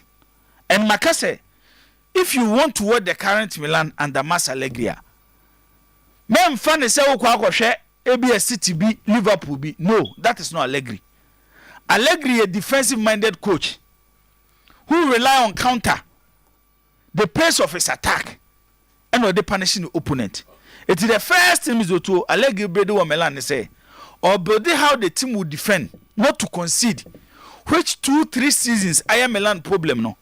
Also we are when it comes to attack, Milan were a lot of options. 3 games you my boy. Even Milan best player is here to play. In Rafael Leao. The most talented player in the Italian Serie A is here to play. So tell them what they had another game no. When Milan were making substitution. Teams do say the worst Serie A so to more substitution now. Then players are more bem to guarantee Milan say be more players so make just go samom. Hey Pulisic ni Nkuku. Squad depth. So tell them say. Show bit say Samuel Ricky. I will be you for fana. Samuel Ricky. Yes, look at Rabiot. Look at Rabiot, Andra Rabiot. Yes. So tell them say. Eti the team that Milan has built. Milan is Milan. What's your more match? Milan no. Man United. Manchester team. What's your mom? What's your mom? Match on new track. Ebe good the same. Why Milan? Team way. Team way. Kebe good the same. Yakoba Madrid sunya a good win. I think a sign of a good coach needs to work out two materials. Now to able to suit the system of players now. No.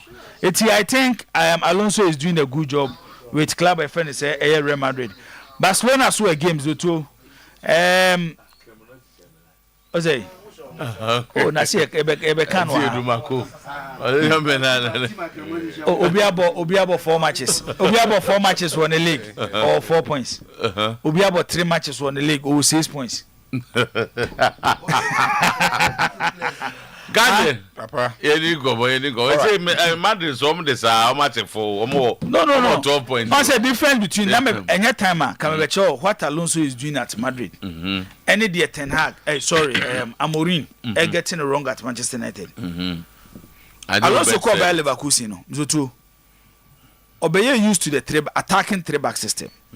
Came to Madrid. Who said, "Oh, nyasa materials no." It's a place now more no. Kwa be na me fa so me use o ma menya resource. Now also ko 3-back. The left side of your 3-back or 3-back defense Uzi look sure.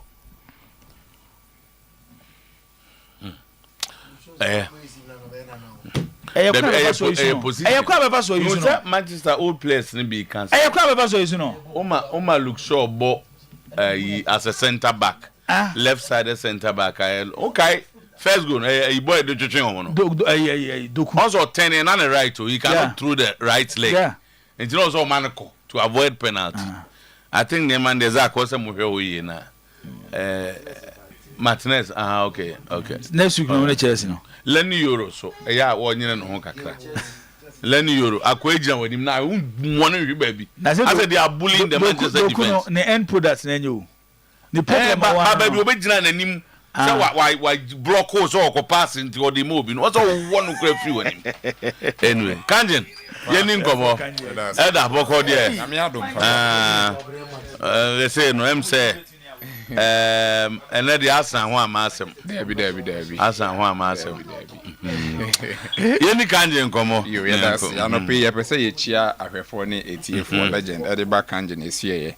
Na anopeni dia ye Kanjin water and a Kanjin and magic drinking water the way I aid in digestion eboa ema udiduane a etumi digest ne kama na de bia ye ba ya na ye pese ye test ne ma obi ehun say nsuo na wo nom no nsuo krogen purely alkaline na de ba kwa eboa ema hu say nsuo na wo nom no there are several tests ye wo ORP meter a wo box mo anopei ye de eno nso ebe test nsuo ni ya hwe say nsuo no no ma onya negative ORP ana onya positive ORP anopei micromin sem a pH tester that is the liquid one liquid pH tester no o the testing so na e ma ho the pH level nso bi ansa na obenom no ye chro pH no wo ho na pH no say acidic and the embo onipedua no because e cause more harm so onipedua no ya acidic e de o ha obebrel maka say your ORP indicator wa ha ORP meter no o de share nsuo no mu a e chro say nsuo no ewi na achi ana say enwi na achi nti there are several means of testing your drinking water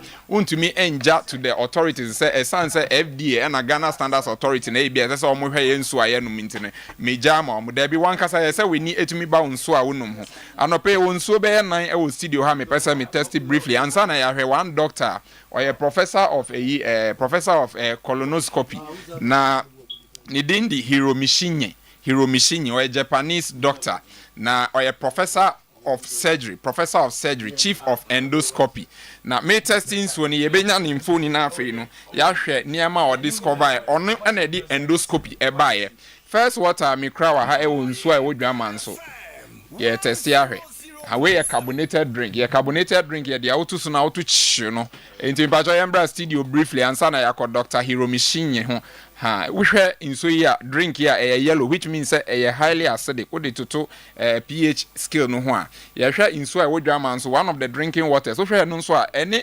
carbonated drink ni nyina pH ya pe na ohwe Kanjin inso a wo studio ha na wo test ye inso na wo tumu say blue and afei wo test other waters to say high pH of Kanjin na onya purple enti Kanjin de bia ba ye pese wo say there are differences in the water me hwe ni nyina plain but me did test na esom no sana legend ye ni adaje anya sanka me de ORP meter ne be hye bie mu na nka ya read wo say ma menya ne briefly wo de ORP meter no ekọ bia first water ye acidic mu a wo bon say read positive 402 ma me fam FM kakra positive ekọ 400 plus na wo yi free ho de back Kanjin water no bon say ma negative figures quickly aba into negative try say ade ne antioxidize ade na ewi na achi ne Kanjin ne de ma ne wi na achi ma ne ba negative into we negative 102 ebekọ sa wo yi say sia de back carbonated drink mu a carbonated drink na read fast ekọ oxidize na briefly enya ne na ye pese ye enya ne na ye pese ye kasafa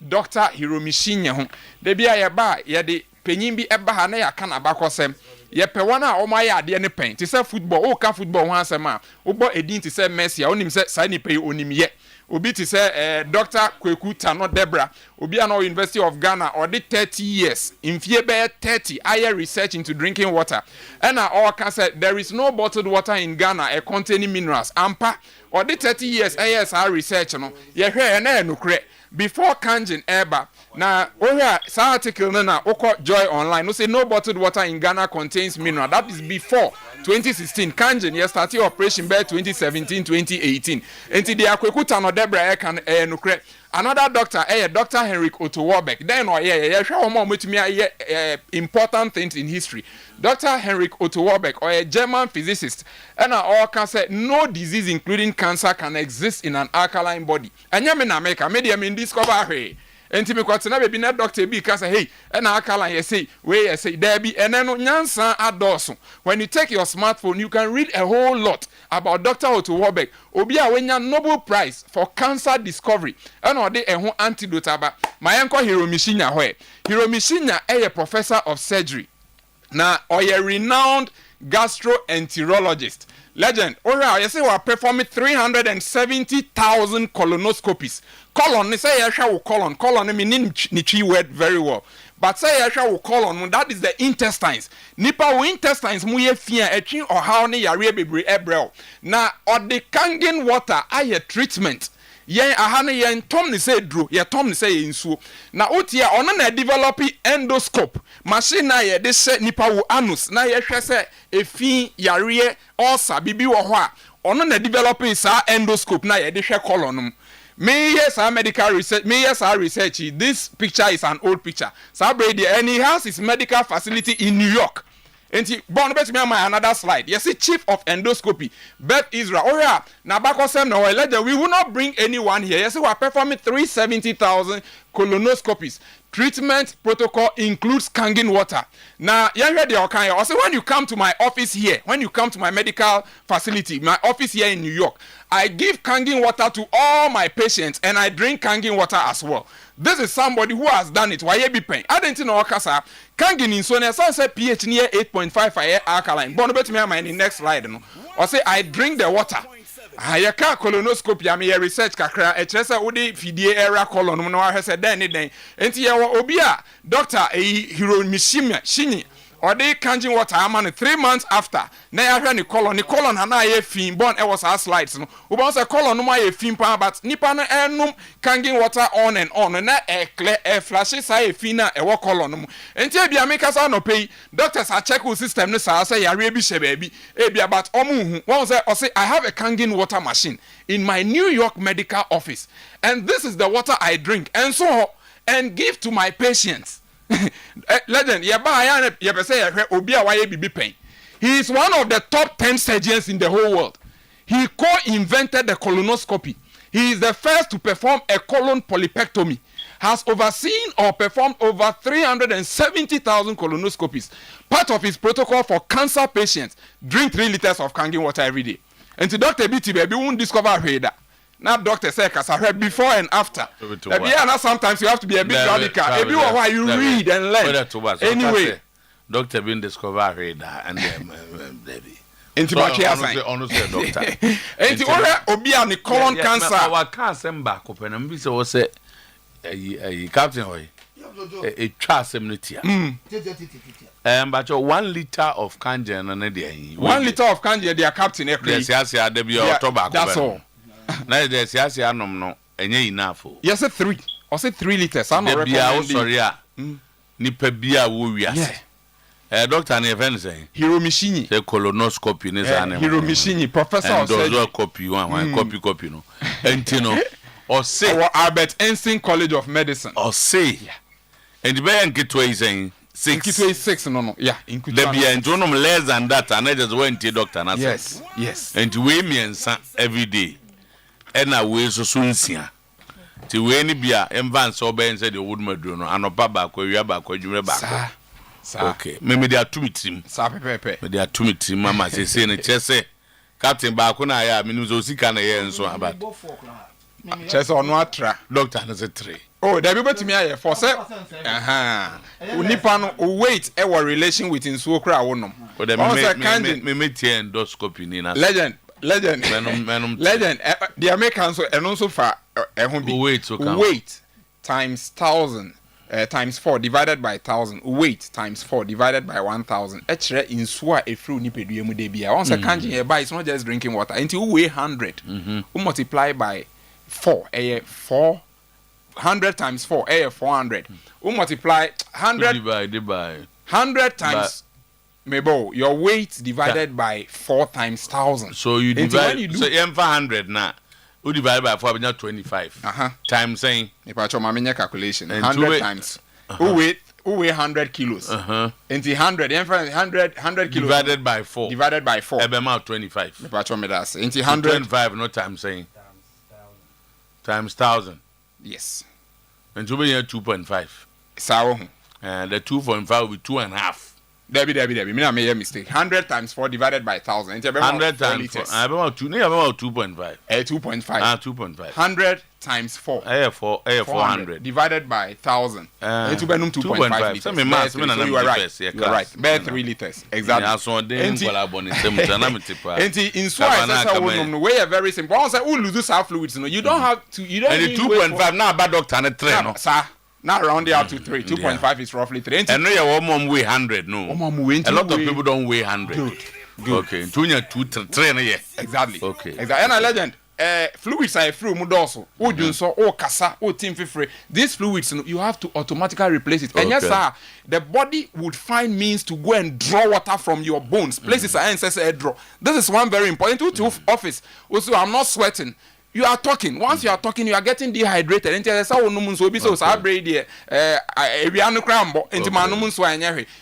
time I say, Uma we need eba unsu. Now fe no numunsu papa. Okonum acidic water egu ni pedue mu a. Dia Dr. Hiromishinya eka ho asemi nyina no. Ebe ha inso no ye 30 Ghana cedis. 30 Ghana cedis no we distributor crowd there fufule.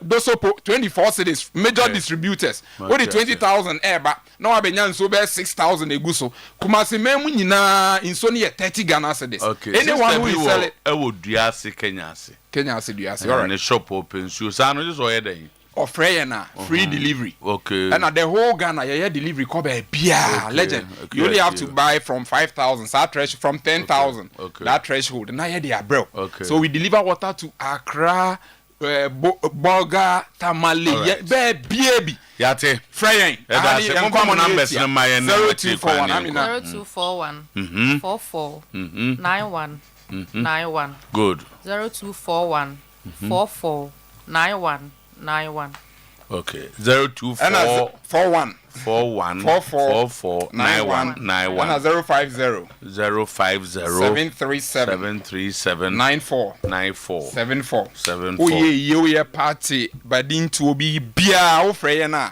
ye beti so crama legend ye fe ne say ye de o pictures to ano ho o frey na o de o picture send ye say bia me be ye wedding make us say me baba ko be ye wedding 27 September Edmond Sefiwi also or takwa ono na ye me DSTV ho adwuma ma me nti no ni DSTV no so de very very moderate ma fa so ay advert ama no nti o frey na ye be tro be bia distributor no wona ya ma akwa akwaje ya ka ye so ye ma we no kan sama ya ote Edmond edi na waso ti asem ti no de kan ne nani adenya waso ti nti no ba no no ano no me da say that babo and the enter say mo the senior ba na yenye ntamina they say you say there be obi ampe 3 liters any and the normal mfa enye ba fo mbacho aya da bia ye no sa se de ye kan no memma se ase ehunu no na bibia anya fine okay anti ote kanjen for you kanjen and magic drinking water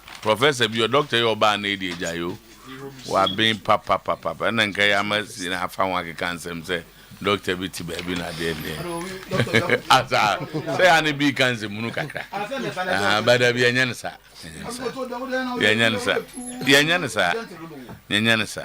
nyame elder say o kana se nyame be di na se mama no nipa yes babo yeti o jasi adin to eti tama 15 years old James Broken and Chairman Solo on behalf of Kotoko supporters worldwide reward players with 10,000 Ghana cedis. Eddie Kano, Mitra, Asante Kotoko supporters in our name, na mother head coach, technical team, and a playing body. And I must hear Papa, I got my and I got a river figure. They had a broken chest about Premier League. Ya saw more away back to play. And also, yes, almost Sunan, yes, saw more Promada, yes, almost Sunan, yes, saw more Promada. Yene, Yabano, not minimum set, Yabasa, Yabay history. I'm Papa, much near it. Yakas of Kotokona, say Yamamoyiko, Yampai Bonnet, Eduma Mayama supporters in Edo, Munsira, Ebabosu.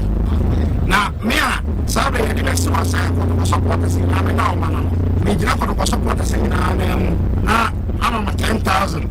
And yes, it can be out there. Now, so made it, made it so. And the Achilama said, the Maya Mayano, but supporters in Nase, ọmọ da masi nyankopon hyira mu na editama enu ade course no o diska koma players no bus no players no bus omo beba no omo full bus na be after the game no there's a winning bonus and no say supporters na kotoko supporters we wiase nyina ni aso na 15 years ni afi na kotoko etima hye Chelsea wo brekum ho no mo enti wo gina mo nyina na em flanked by Chamadu say Chamafuse ene Fuse we Fuse na gina kire ho no wada na gina Fuse nie na Chamadu say nie na dache hene so na gina ho no zana je nti wo nyina no flanked Chamadu say no so ne de on na hye kotoko jesi no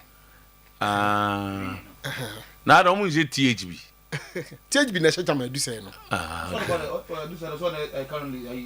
second vice chairman of the Asante Regional Aza enti Sema solution je THB and no stadium ho de no hye Asam Martin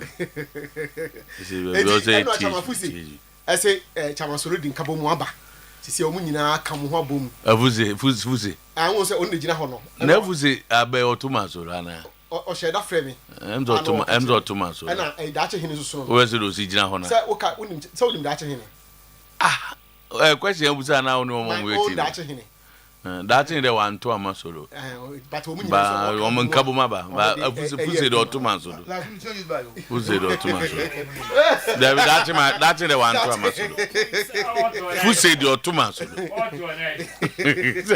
na Musa dan kwamo Musa dan kwa to abayo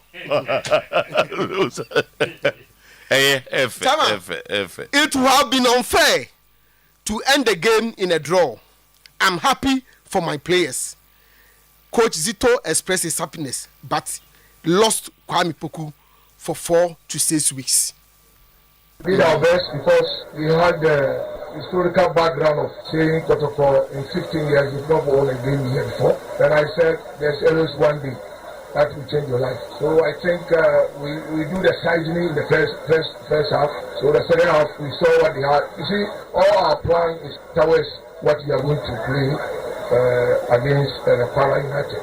So you see the second half we took over and then at the end of the day football did justice to us because when you look at the chances we created, especially Amwa, if we had gone goalless it wouldn't be fair for football.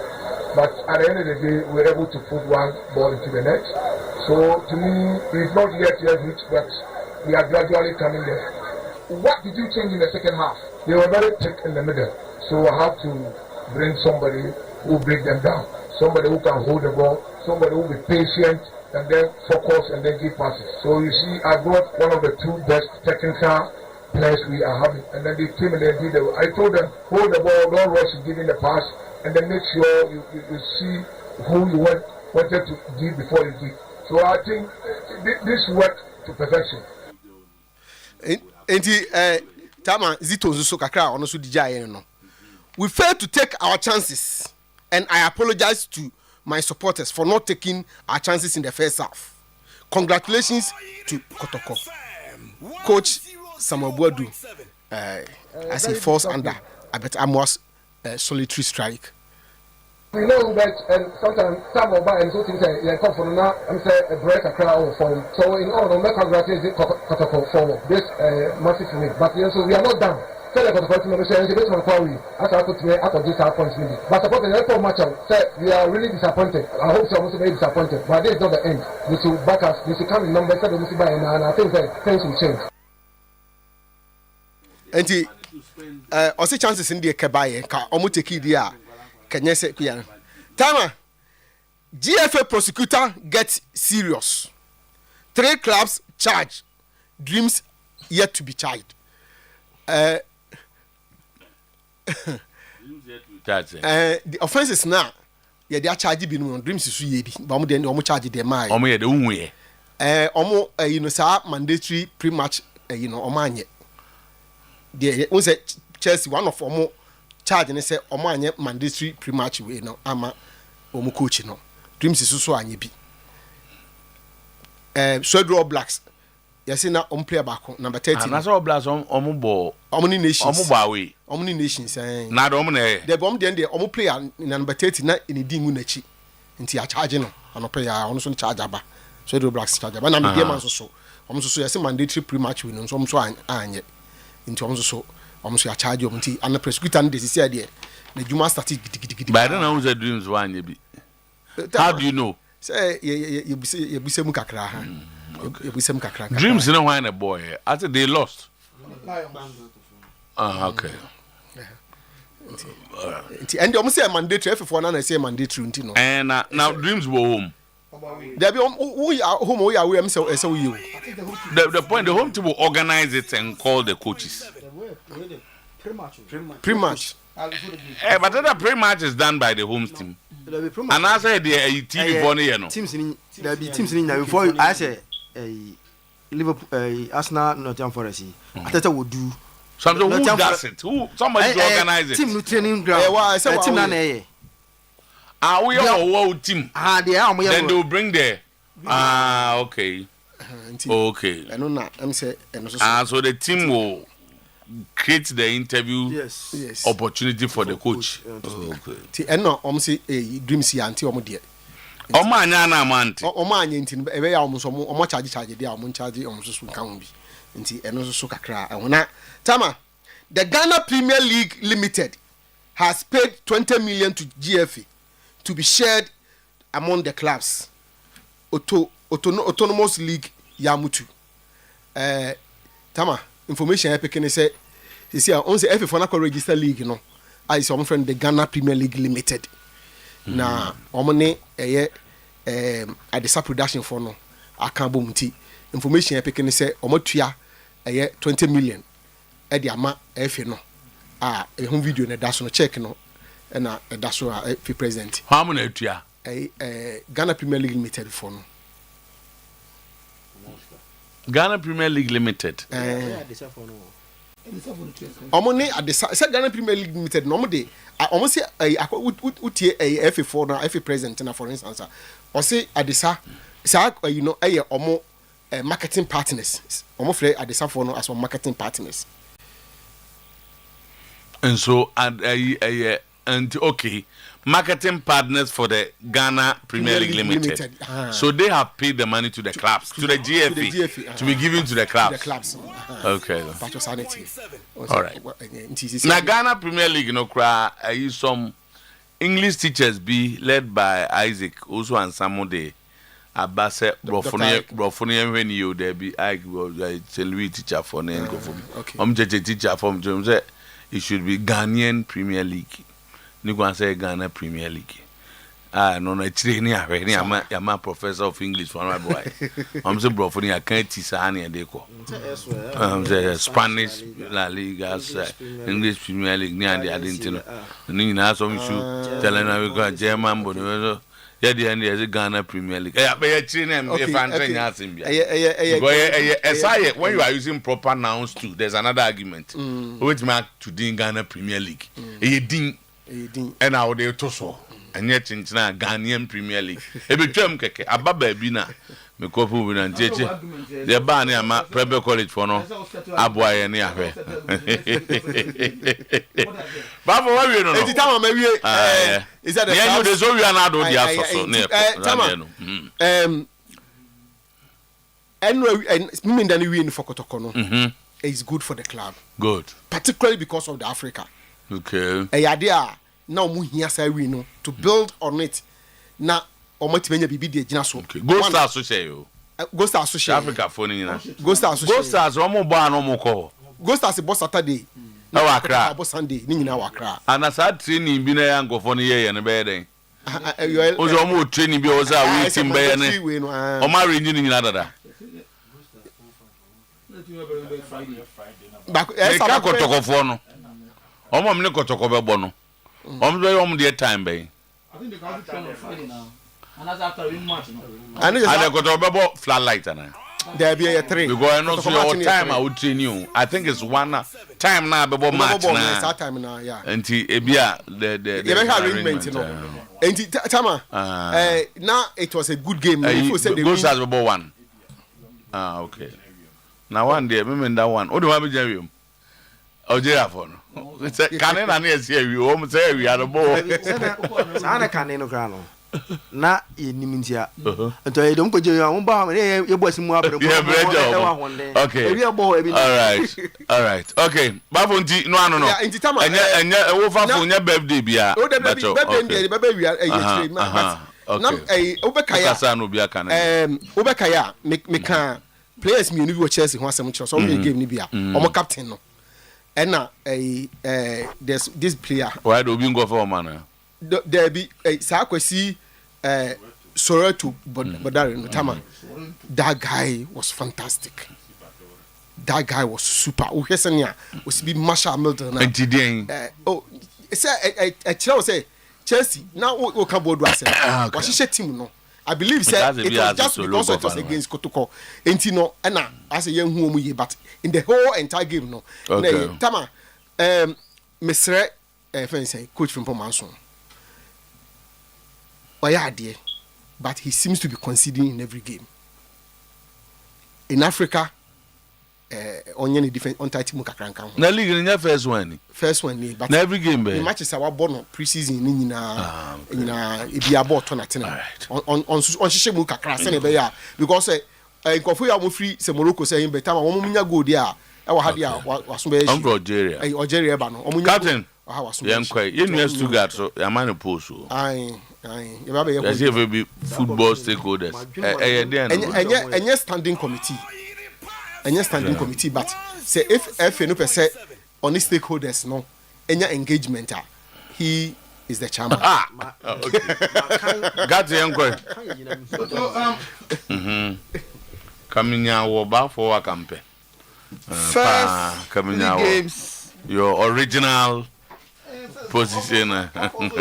Original position. You know what I mean? You know, first games of the Ghana Premier League, 2025-2026. My impression, Mr. Otuo, quite good. The who ye, and the man here, and the man I'm better me. And how things were done, the organization, the coverage, Mr. Otuo. At least better than the previous ones are Mahe. And if we can continue, say continue like that, so to maybe the next few years no. Ye league you know so be a league Ghana for Ebeko. I was watching, I remember somewhere along the line, I'm here one of the games. Is it has asa kotoko de no ene Liverpool game bibisa na eben na mehwe ebum uzozo hu gab no so papa but we are making effort. I think that the omu ye say if ombetuma continue na efe no aye de ese wo ye because na make catch say league ya obi abadi hu wura also shooting no ho a o push a lot of things e man e course no say making sure say ene man ye no previously Emma league, you know, what one on your score line. Near catch was a game we ebeba ebia 1-0. 3 days before the game, and it will come to pass. Game our one will be assassin players. Egu assassin was players the players. Egu kemu. I travel from Tamale. Abe born the so any dreams are bebo. You we are never players Tessa Becatcher say you bet my final only 2,000 Ghana cedis. And pana yeho. Now I'll tune us I can go to you 10. Na all body fish one no was qualified bo premier na to ne no e say sa ne man free system no and you know say on betimi bo amasa na man akode a so to your league you know will go places some few years to come because as I was watching the game so to me na time here kotoko ne game no bechem game no we so to me that that natural talent who say that thing is there.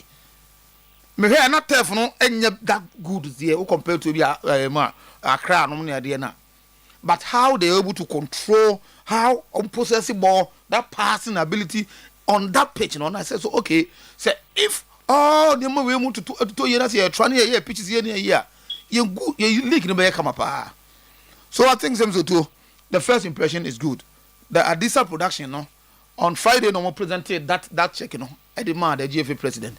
So it means from this week, Econo, So you are expecting say clubs no so much chance they receive that almost 1 million Ghana cedis no e dey more no say clubs no because on the last week na America say me dig it deep into the FA, the normal catch me say the FA is working with a banker. Clubs in no EBB account or what that money will be paid through that bank. But that kind will come from the Adisa production, free direct from the FA, on the FA by direct. But Adisa production the BTS scan.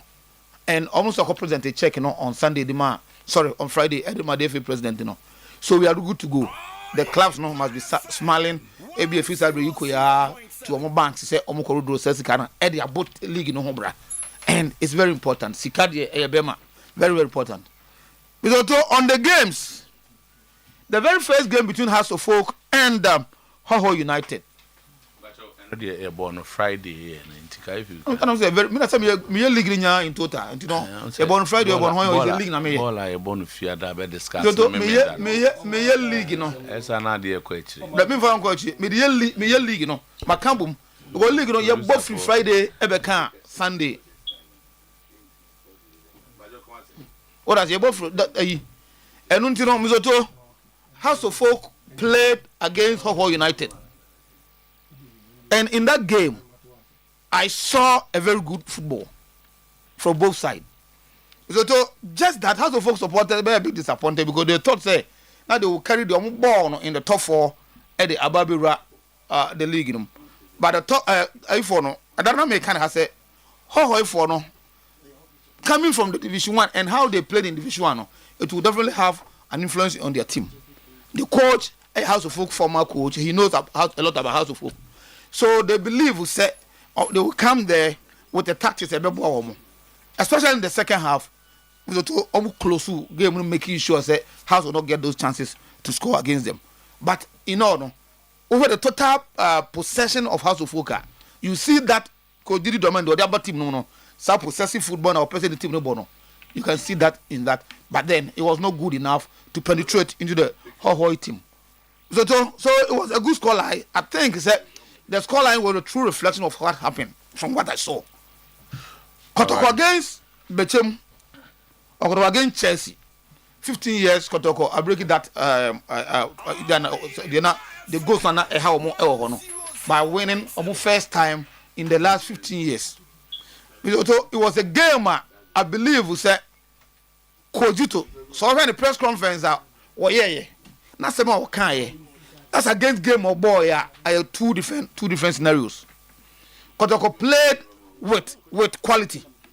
Kotoko played among who say Kotoko team they all born win from do they need bad. It's a game. So in a game you could clearly see say Walid Neymar and Hube Jaun a bad game no. On the complement the effort of two players Kwame Set and the other player Odio Mufrimuno. Even though they also had a very good game in the first half. Chelsea in their game almost a lot of players, but yet I think they also have a team on a very good day beyond maybe. But Kotoko show class, Kotoko show level, and they were able to win that game. Okay. So if we continue like this, then the league are very, very excited. So it was a good game. Other teams are calling in Mediama. I met the coach and he was telling me, he thinks he has a very good team. I'm winning against your own team, Young Apostles. Yeah, it was a good win there. Then Carrera winning at home against Adriana. So one game I'm not Adriana coach in Airport supporter because they backed a lot of supporters to Tamale. Send them with my baby. But Carrera accounted for them and Carrera won. So it has been a good first games, and we are hoping it's a bit more to us to the league. Thank you. Okay, Toto. Yes, well, your good friend Amadou, coaching conference Amadou Moro, Nuruddin. Yes, when you have a very good start with last season, almost struggle year pa. Carrera say. Yes, almost a year 1 year. Now this season with the materials now Carrera won. Obi expect to say they would this season because on my signings, a lot of quality players and on my signing. Very good because we have the one team this year. Why signings? Pa, so be a almost will be a team to watch this season. Adriana, and to have the very good start, actually, say at least things will be fine. Now, Mr. Otuo, Kotoko won in Brekum. I'm share 1-0. I bet Amwa and share the only goal. Mr. Otuo, the intensity of the game not very high. I think say now I don't know. Maybe game no be say if you watch the Haas game or share Lions game na no share Kotoko game na these are games that came on TV that you never share. Adamasi you never share. But the Kotoko Chelsea game was a different level in terms of intensity. From start to end, just say the intensity was very high. And if you remember about so because you know how I was able to manage the game at that the intensity and the piano or Boromade. You remember about so for that wonderful referee that on Saturday. So I think that Makola set. I think that team na Mamuano set kojo Mamuano I scored but Mamuano anya number 6 na you said to a free Deportivo akobo bechim ona mo na mtete no that position no ona de nyini someone that you to kind ba for my idin we no oh na say ona mo na mo bia ambato look so oye left side center back enye coach bi na ball enti be coach dey be happen so player ball na be training na ball on say ono ne onyini with the 6 mentality and Deportivo na idea na Kotoko hu no ho bechebom kofa no no on say that no position be for him to be good enough to attract the attention of Kotoko no, clearly so buy no omo try one say mfa on say the physique ne you know that area M1 no he's a very good passer of the ball inside of what you know he should always be in an advanced area so them so on the obi antoni bobo no and all the antibujamu ono so come so amwa no dina boy no go area but unse no we put me boa no say oh say I'm clearly obi a hwe set bia no so obo an advanced area is a very good pass of the ball now no hwe ya ball na Albert hwe obo a keeper no chen no where baby no just pass the ball no where he was virtually at the center area. But how was he able to locate Albert with that long ball? And you know, about 4 key passes in the game. I'm so I think say a good that coaches know who say and so I'm pushing Koenim kakra because that is where he's able to play very well. Oboni on your excellent game. So we are ball Obechema attract Kotoko attention. Then if I say a baller lucky enough to be attracted to Kotoko to come and play. No, as I make it no.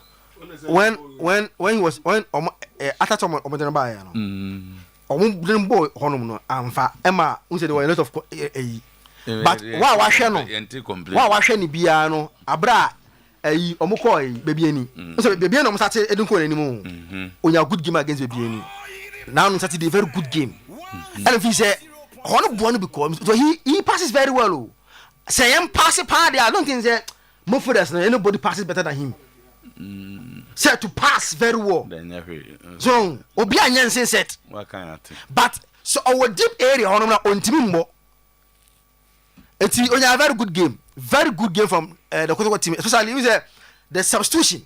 Who be Joe Obaye na question marks. But Okwache Bekum for Nise Ampa or Park and on him super. Very excellent game. And omutiminya that all important. We say I win a bow. Okobo Africa next week. You win in Brekum. It gives you a lot of confidence. So because center backs in there. Omi no. So Obi Ampra they are the best. So center backs in there. Kroma say if Omunya Ampra ya. No say I show last season. From last season. Where did the best last season? Oh yeah, Omunya no. Will be the best this season. So Omunya no so Obi Ampra last season no. The ammo say omambo throughout. We pray. Ablo ni pray.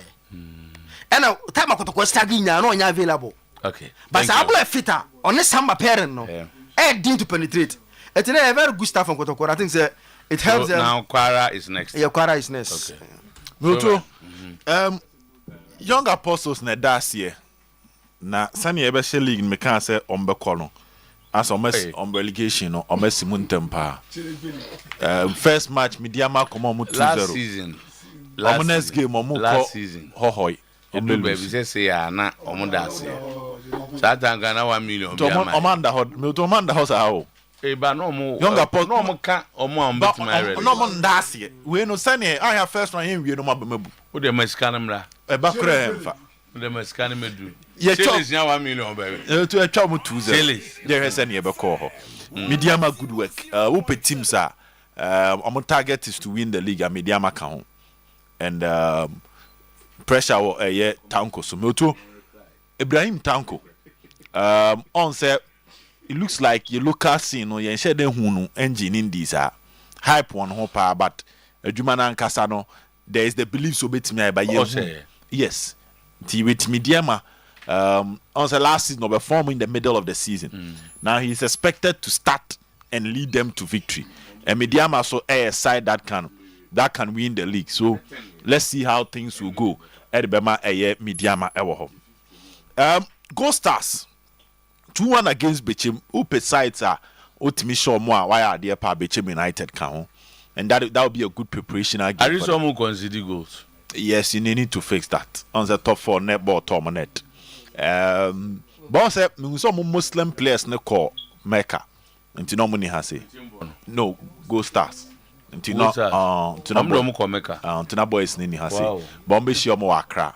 Until how but it's a good game. Time prepare go Africa no mo come. Ombeba. Mabe true. Until now Tingane. Like I said, they will not train for a while. No, to send we Mabe Druan. To Ombeba count him no. Now one player to Samuel Atakumi. He's doing well. How end the last season as was Sojano. I mean getting 2 goals and it looks like on the Eduku partnership no. I don't know. Eduku might not be scoring but a boy no. So Eduku ni jina ni mo na or the physical work now we ne fam at the ball near to them. That was a good signing from Go Stars. Atakumi ho dia. Now to Kotoko game no. Oto obed nananketia. Father 2 times there. Last time no na police ni na nsabeto wenum. We so there camera na anima sa capture obiem. So here dey. Say oni kwan so gina in a perimeter. So exporting director. O see ni kwan if na charge ni say ni kwan so gina ho. But no bench ho. No say dey with team sheet so an common charge. You deal with team sheet so. The in charge. Because Ansana you be charge on you be team sheet so I say we deal also now deal so. Because he has been charged. In Tiabe send and your mabe call and this is the charge too. There be every team sheet answer. Oh, every team sheet answer. Team officials Obed Nana Nketia Oyedei team official. And Mensa Daniel, you know, Bogia, Emmanuel Nkrumah, Samuel Boadu, Godfrey Usu. Nene ade over. Until you go back to the charge na if na charge na this time around. As I say na tell you I send a prosecutor. Every prosecutor to otin da o. Nda make us e be. We dem be otin. On baby. E true ko se sana no. To me to na we hon. I say the club is alleged to have allowed Mr. Obed Nananketia, an unauthorized official, to sit in the inner perimeter. And only a first charge, it means that there's an issue, and again the club failing to write the names, mandatory press briefing, And I make I say so. We will go and look at it because also you enter it into the system. So the listing of any say you have to go to the system and see whether indeed he is supposed to be there or not. But to what me come and say? Because almost all the time, and also a sporting director into a bench. You could do an but the point is back to back. Last season he was in the issue. Wait, the end mean Kasa until say he has been charged. Charged in the age now so I can and you are not guilty until. And I make say last year no ban some. But this year no mass. You charge no. Obesa charge the only for. But yen can so di for by charge no. Say the no can sem bia na ti o la ye charge no wa. Femuaba. And away he has been wrongfully charged. Says here the no cancer nature kobase. Nentesai bed. It's a America we union. So I didn't credit Bemano. Just I know what Casametiana. But now, and the down. When I'm the bio. But now it remains a charge. But I have broken Chelsea, Fredia. Or say for Obed Nananketia case, I think the club will deal with it. So as to how they will deal with it. As to how they will deal with it. From time immemorial, that's where he sits. But for it to be captured, say we might not know if we can name Rafu Fraba. Maybe our club never fell in your mouth. Until I'm see he has been charged. As it remains there. But sorry, go to no for me. Yen Cambro Subi say just that Nidiamba move back to back. Nidiamba, that's all. But on the match itself, I think Kotoko played well. They played well, and Adiame Bozito Abasu was a substitution. I mean, the introduction of Walid and a year Abrante and Hubeje was a sign. Just that the bad news is Kwame Poku Epra. And he can be out for almost a month. Good. But some in Africa, no.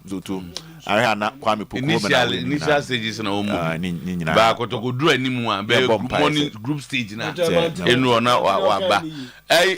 Sina. Kotoko di na boy. Abani dey abowi.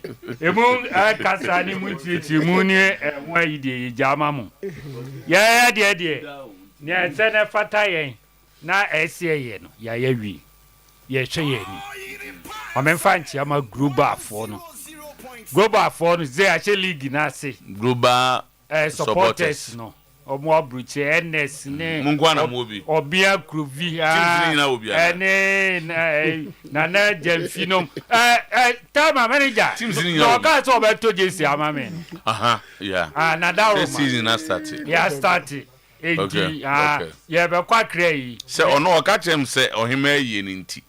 Or be so say black attle, a cranny be drew a Friday, corner the American. We had the shady concrete. Yeah, and there's no one. Okay. Now I'm fancy, I can see my Kermy boss. Okay.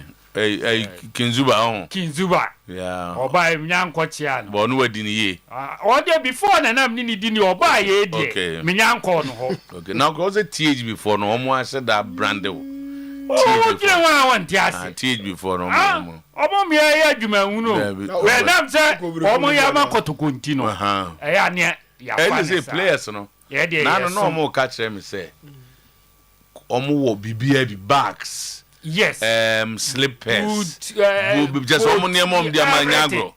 I'm just a team beer or Ghana. Oh yes. I'm just a take on a team beer. Why am passa? I almost go South Africa no dressing Anna. No, no Lions boy. Woman niche ada you for. Yeah, we can know when I'm the Lions boy. Apart from Jesse, no am the good training asa. Okay. Be beer him. Eddie, ya share him. A duck was siada. Ye pese team no ye two in terms supporters no. September is near being Mr. Mochitafon. Mamma Pessum could be beyond Monian and Tentem. Cobona Crow. Namuntia musicantum, Yacobon and crying, and Cranson Yako, who bear himself one Yako. And I also bad support to say himself to Coffo. You was support to no Kumase for the young Uncle Piso. And where support an episode could be a Sunday, cry. Usika 220. Okay. No, and red. Na and Udu and try ticket. And I do that be take it in count. Na time bia na yetadru ha yetanya dum for momo boy. Okay. But what the whole car prepare. Okay. For take it ska. Chema solution so be bibi. 50 Ghana ever show. Okay. Popular stand ye 50. That's right. Center 70. The point I know the over 100 Okay. Na ni odi abo week you to susun kakran kakra. My boss ready. Edu fiada.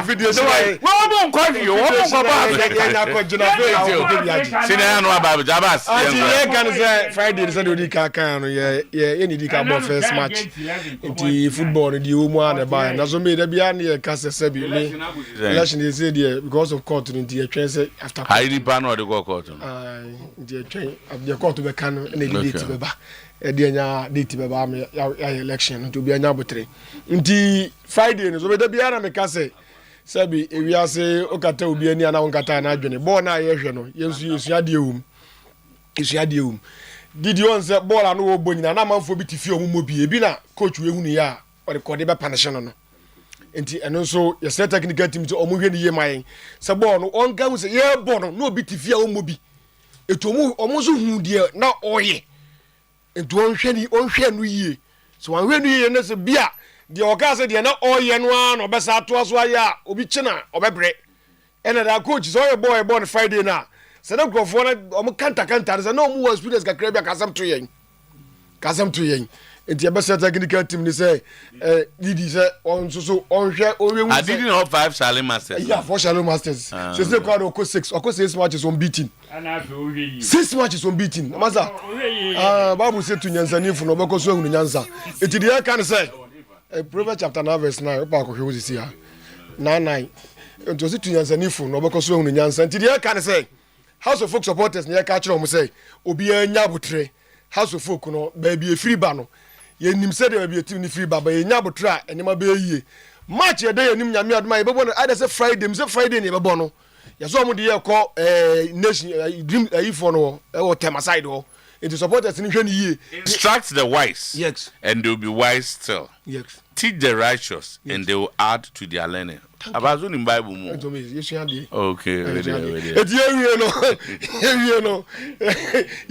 that ye can be say ye best say Amukoba ye de acte in the 15 years. What I say? Sabi if you are at a good nimuno, so busuanya, if you are and train, so the busuanya and dagua no money aje. Nyabote, House of Folk supporters. And over be beyond 50 years. They have got 25 years on experience outside the country. Oh, none of big Ghana man, my dear mamma. One of Cachano, one of Cachano, and I'm 15 years. One of Cachano, Nagana for you. Ghana for. You see, bit me, you see, bit me, Ghana for. What's the Esperanza? 25 years in Tunis, Champions League champion. One way, Yakoshano. No, the Ghana League. No, what was 50 years? Ghana League.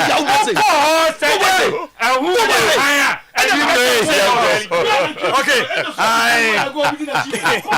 President Cavity Fighter. Don't worry about it,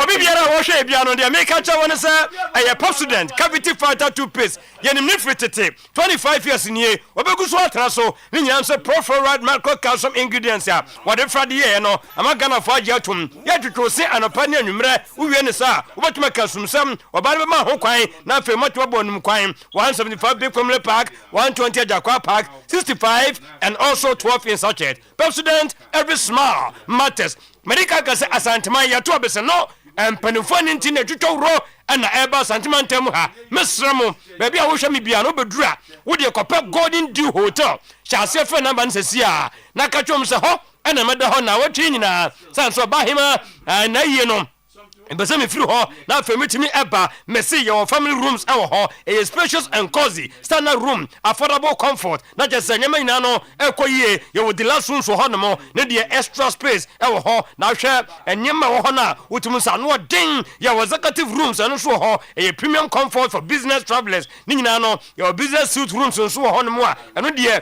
well finished bia e bi e wodam ho no mo a e be hia umfiri ho na nkogemi obabi your gym center ho swimming pool ya treating kama saloon uyu ti wo yire so ye ne de e bia ya kama ye wo ba ye local ne continental dishes and nso ho conference room no de so eno nti wo nka wi afari abua ba bia wo bia no ya koje wo mo de no for workshop for meeting wedding na fa fire adwuma na nyama nko ye nka wi national health insurance ho na be hunu Golden Dew Hotel 0241 090821 0543 553-793 no do Golden Dew Hotel love a groups of company was men ka say promotional wo ye no fa ho jim wan hwe akina wo koto aduane a was ye de gida no ene de je emprempren ye so ba ne nsa woni ne nko chicken noodles no a na come to 160 no enei e ko for 55 Ghana Monswa moto assorted fried rice no na kam to 210 se sia 99.3 sanso ena ni nyinam no yo toasted chicken na 180 ene ye 75 Ghana ye wie ne sa your cocktail mocktail after foods no ye the local dishes ya beka honfufu banku ena wache dedo kama ukokuma se rich chef filling station wa ebi wo Habrepo Junction JP filling station sanso ena bom so off estate no so bi ho go from ayesensi KFM bi ho Patase block A Ademra petrol filling station tana so de Apatapa junction on Mangunaka junction so opposite of Orukom police station and a Kenya say Garden City University Uptown Foods was a friend when na fe your order na delivery name from 0596 922 066 0596 922 066 no one Uptown Food Power Specialist Herbal Hospital wahira koso do ya kono wan ya de bia trans so hepatitis no wo tu ase kudem e de amount 0244 544 422 Makibel School Ghana obegu so traso e wa Manse West District one mo ni nyansa akra no ya hye ase che na de yie na fe ye na wie from crèche nursery kindergarten primary JHS patch number 2 off Commercial Bozo Road 0246 266 555 Franco Trading Enterprise menka wo se watete so 40% discount off and ntinyama bia mafia asetena ye de no ko hono Nokia Samsung iPhones ni nyina no benya bi ajabajo Chalango Shop Aduma Old Macon Kofo Clinic 0245 316969 na just what drew ho adroni ba ko pe bibini to maplas obi ankope bi no mfantunu osase gastric duodenal peptic stomach gas stomach pains indigestion ni nyina no wo ko ba bi oton bibia no a wo se wo pe bibini to maplas akotu osase 0558 055894 no to ase atumpan insecticide spray if you obokomo no oye hwehwehwam na afa yakun ensontom ensonkonsio entafre ni nyina no ekom condemn 15 minutes ya wradem honomo wonte enei kata bia de obetia ne se hwehwehwam sianse the lemon and the lavender na the friday ye 0553 082674 Kao Chaco to Pes and Mifetete and one elevator tree asem ami asia pa fita Samara company and a buyer and a penum rewu choose ya buso see na nanmo de no no one we use Kao Chaco to Pes 0246 864 798 Christian Service University and na make say won so beto to this one so wo jam kra no office run mo mbako na opanyini ya be you afri ho wo mo kono na so ko and MA event management MSc digital marketing supply chain management your MSc corporate plan and governance BSc cybersecurity 4 years diploma in business study 2 years affordable hostel no at form ni nyina so ba code no kwada so of Santase ekwanso asam ne yekan we no excellence with integrity friend when 0246 275 375 admission no ya bie ediatum roasted roofing and chance ne de ye bobo so ma wo na ne papa no ono ne de aside ne papa nyina no wasimenka wo se 25% discount wati de free so wo pe aluminium product and as alozinka omo na yes anwa wade yi edi ama wo nationwide 0501 453-869 and 0544-338-042 the ten say me sorry no ayakonya na beda ho ebra wo no obetu abomodin ye experienced tricycle driver bomodin na fa won krata dia dance no na mema na mbai ni ampa adwuma mfa ma onye ebra obetu ma ye adwuma den aku ho ato nsuo kama ne de 0539 596-165 0539-596-165 now so what to me enya no ti player wabo adwuma eno aso Liverpool ye ne kama oh yes for sure ne more than there the here na 3 points no Liverpool na no by kwan bi so no to say on the game ne kwa abusi bibiasi yes you can call it luck by effort na deba yes this was the boys no se boy ya mark we inside no money ambre yes and some red card no so yes na okoye ya okoye so ampa anti eye any other coach so tactical the oye no na the pressure na ba and also the back okay Kwame birthday born Kwame born sorry time no umpa wow ma sorry no oh the home van to time no umpa we time na and so free yi na buy o mako and I say Kwame obese hunu omunya ba obon fun so man obese I don't know obacho say bisman nko we so Debbie na phone no so adundum no esa nya njiban we wo de no ko madam wo de no ko de family de de born eja ho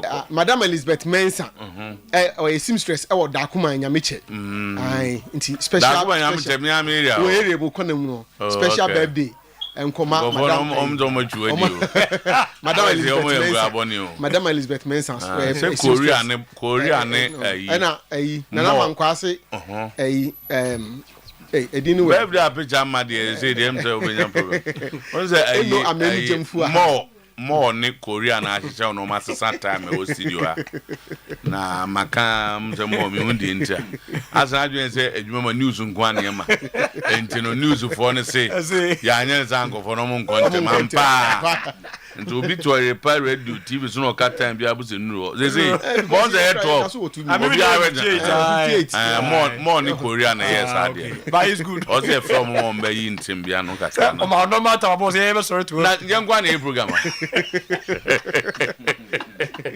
the yankwa na ovia ade ye ndi wa go say time say yes we say 2 minutes better so okay nti news for na ba nti mako we be connect us baby don't worry bon nyame boy be sia 4:30 yeah